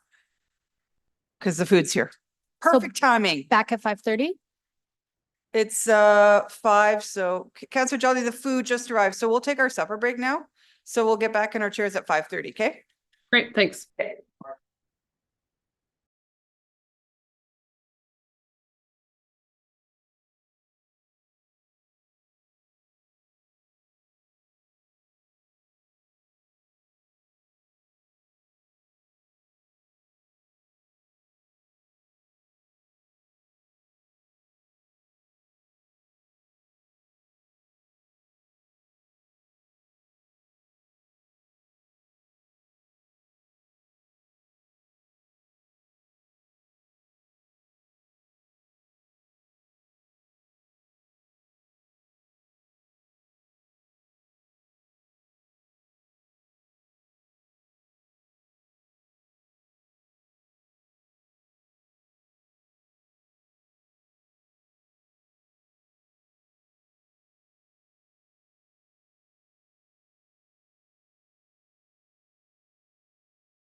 The next intake for new applications is expected to open in fall of 24, which is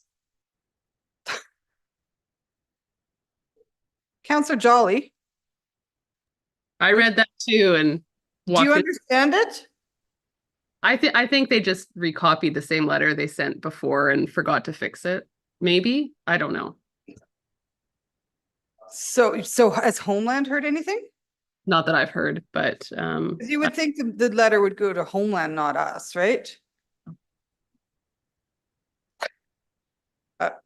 I don't think we've actually heard anything about the fall round yet. I think that was just a form letter that we got. Okay, I feel like you're right too. So I just sent Dale Nally a text because he was copied on this. We'll see what happens.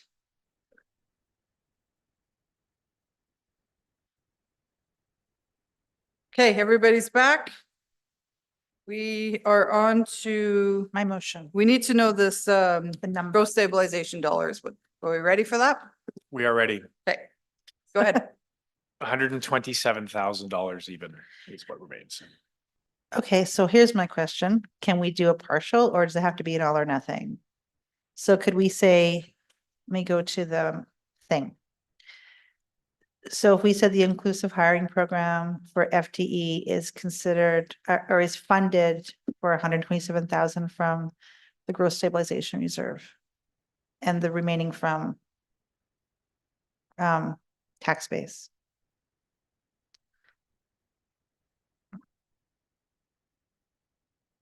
Yeah, we can do that. Okay. So that's what I'll put forward. We'll see how the vote goes. So what's, can you read the- So so I'm looking to like if they have it here. So we need to say that the 413, 135.5 is instead of saying considered growth business case, could we say funded for 127 from the growth stabilization reserve and the whatever it is, 75.5 from tax base, and that the taxes are reduced accordingly.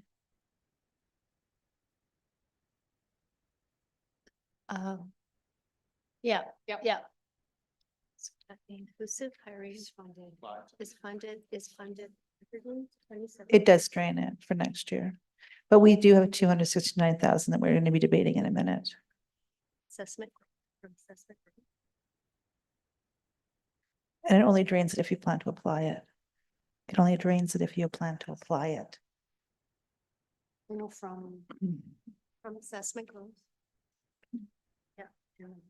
We're just putting the final touches on the wording, and I apologize, it's actually 127,100. All right, while they're doing that, I think we get the gist of it, Councilor Hughes, so I'll let you start your opening arguments. Okay, I appreciate that. So the intention here is that I realized we had a motion initially to say 135 at 5 for the inclusive hiring program to come from the tax base. That was last year.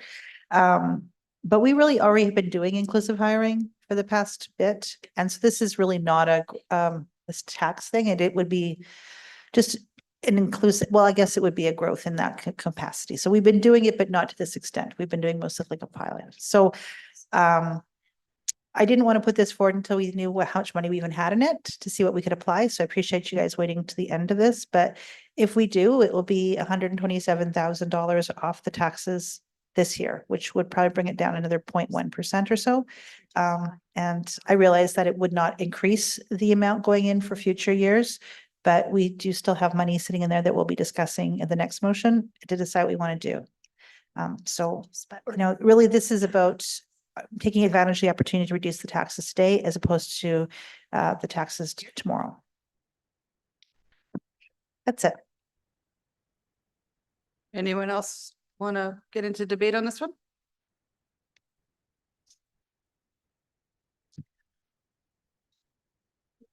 Go ahead. Where does the other remaining amount come from? It's coming from the tax base. So What's that number? 7,505. Yeah. 75.5. Yeah. Does that, can I ask administration, does that cause a lot of work? Issues, concerns, nothing? No, it doesn't. Aside from making sure we've got the motion correct, we're good. I want Diane to answer me because her mouth's full.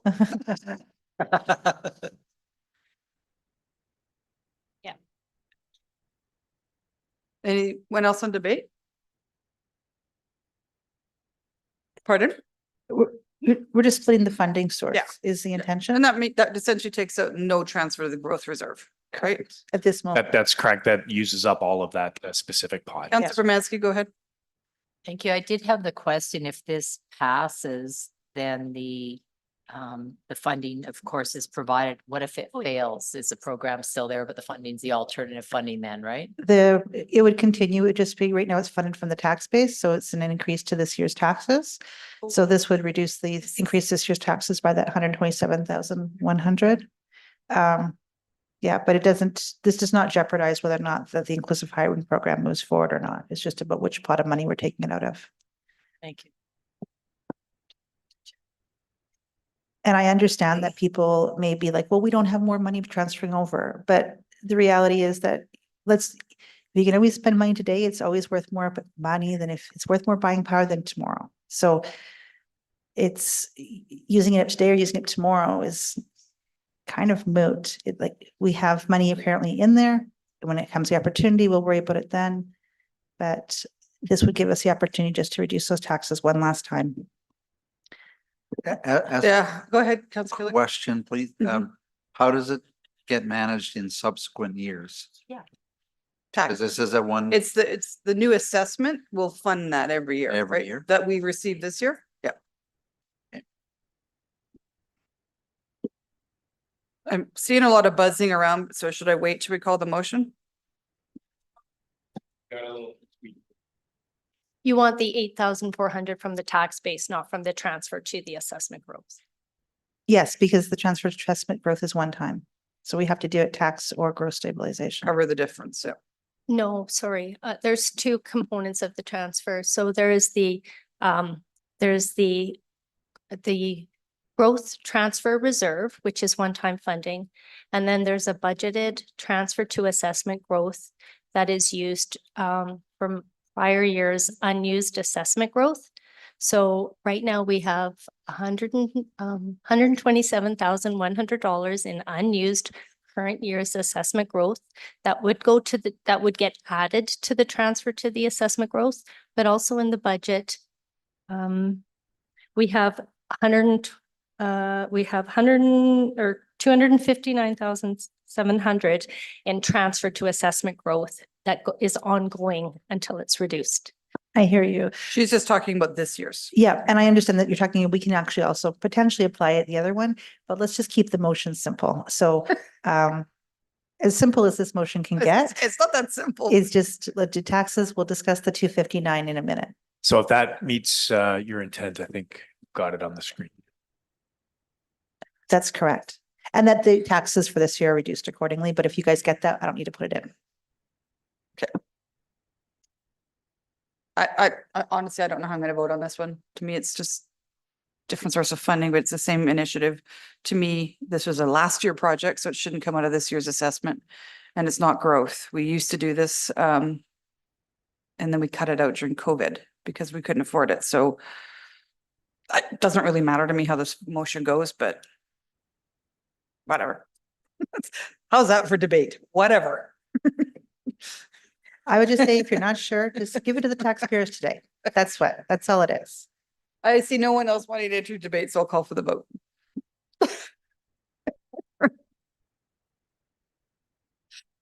Voting's closed and that passes unanimously. Sorry. So that was 127,000 approximate 100. Okay. So we're on to the last one, which is the growth stabilization reserve for Councilor Bermansky. And so this is previous year's transfers over, correct? The 259,700, that's previous years. Okay, Councilor Bermansky, I'll get you to read it in. Thank you. That the uncommitted balance in the growth stabilization reserve of 259,700 is applied to reduce the 2025 tax base. Any questions on this one? Go ahead. Policy is pretty specific in relation to 4%. What about with everything that we've just done? We're now below 4%, correct? 3.4. The policy is actually at 3.5%. Okay, are we anywhere near there? We're at 3.8.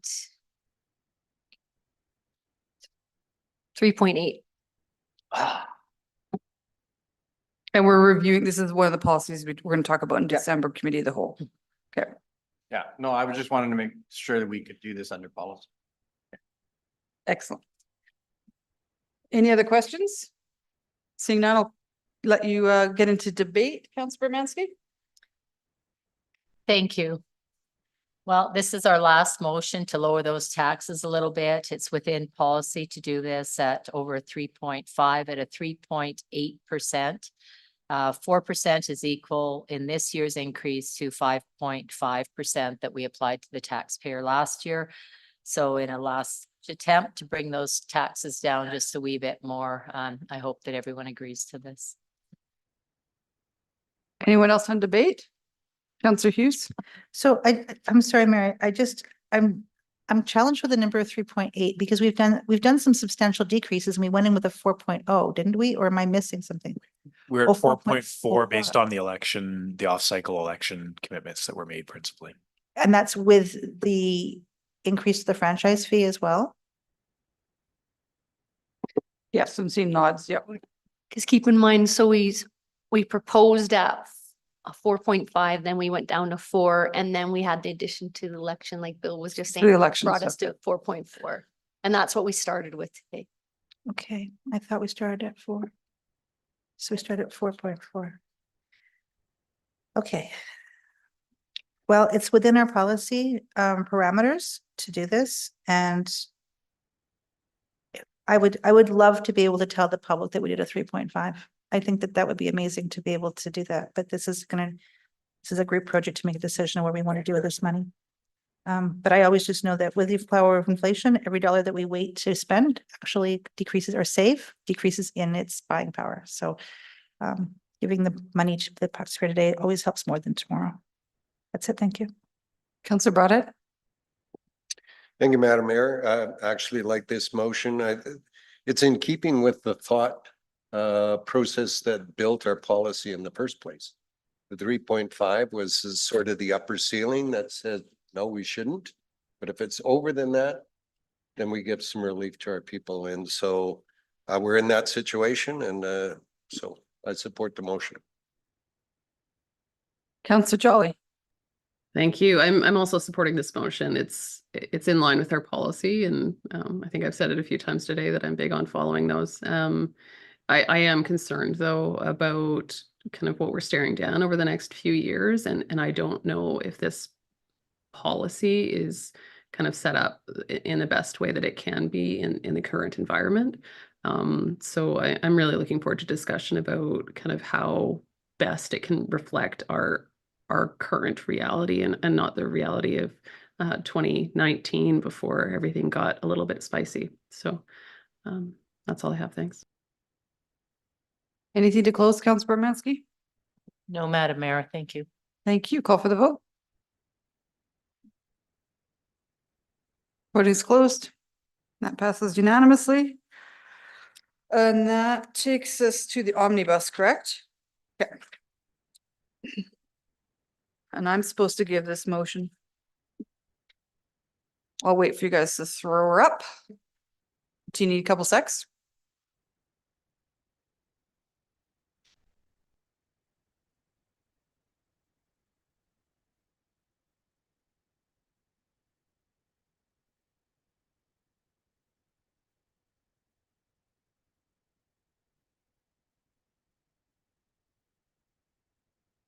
Is there anything that we need to add to it? We did that already. It's already incorporated into the library amount. Due to the PM we passed related to the library budget. There's only two pieces to this motion? Yes, I believe Councillor Broadhead wanted the third one considered separately related to Okay. the revenue for the culture branch. Is that correct, Councillor Broadhead? I was going to ask a question and then we can put it all together. Okay. Yeah, okay, I'll put I all was three, just I'll looking- put all three on the floor now. Okay. So that the library be funded in the amount of $4,715,000 or $715,800. Oh, let me read it this way. Yeah, that's right. No. What's the right number? Okay. Yeah, okay. The library funding, sorry, it's got these, so the library funding the amount of $4,827,800. Okay.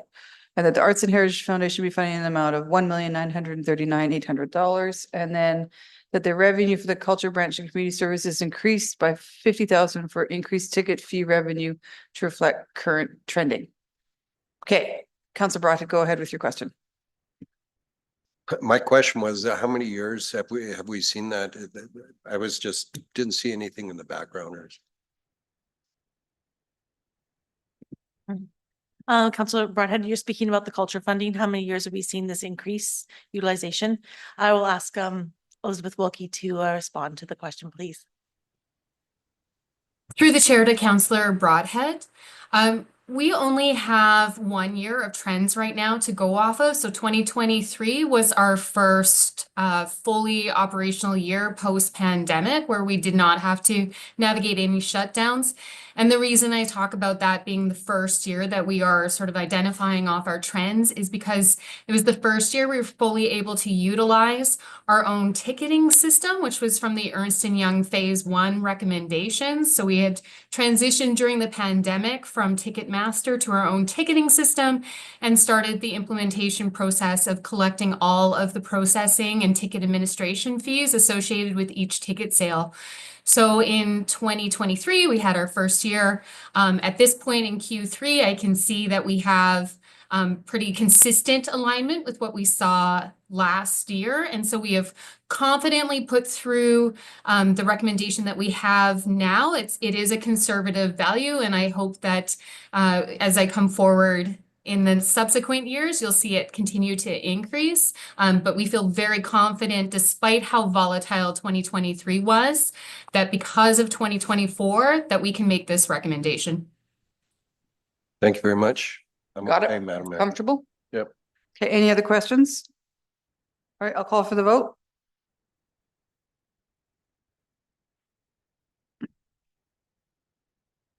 Voting's closed and that motion passes. Okay. So what is the final number? So we've ended up at 3.6% tax increase, and the average increase per 100,000 in assessed value equates to $31. Okay. And now the final motion, can I get somebody to move out a committee of the whole? Councillor Hughes, go ahead. That council move out of committee of the whole. All right, call for the vote.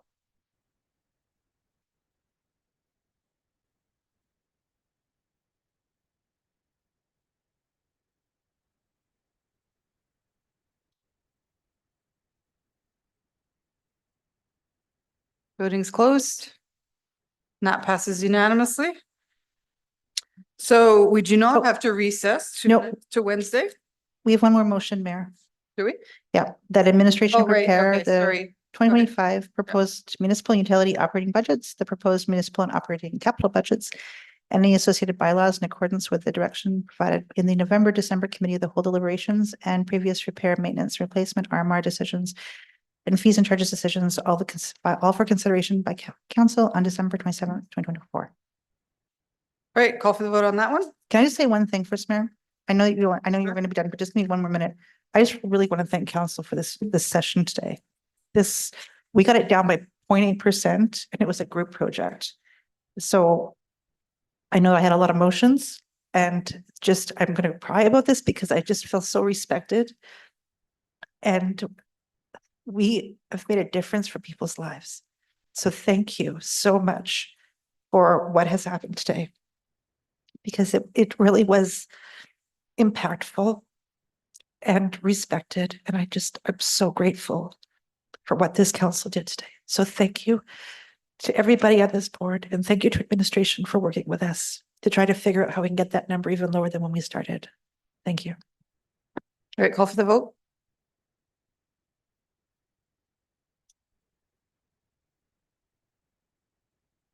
And that motion passes unanimously. So we are adjourned.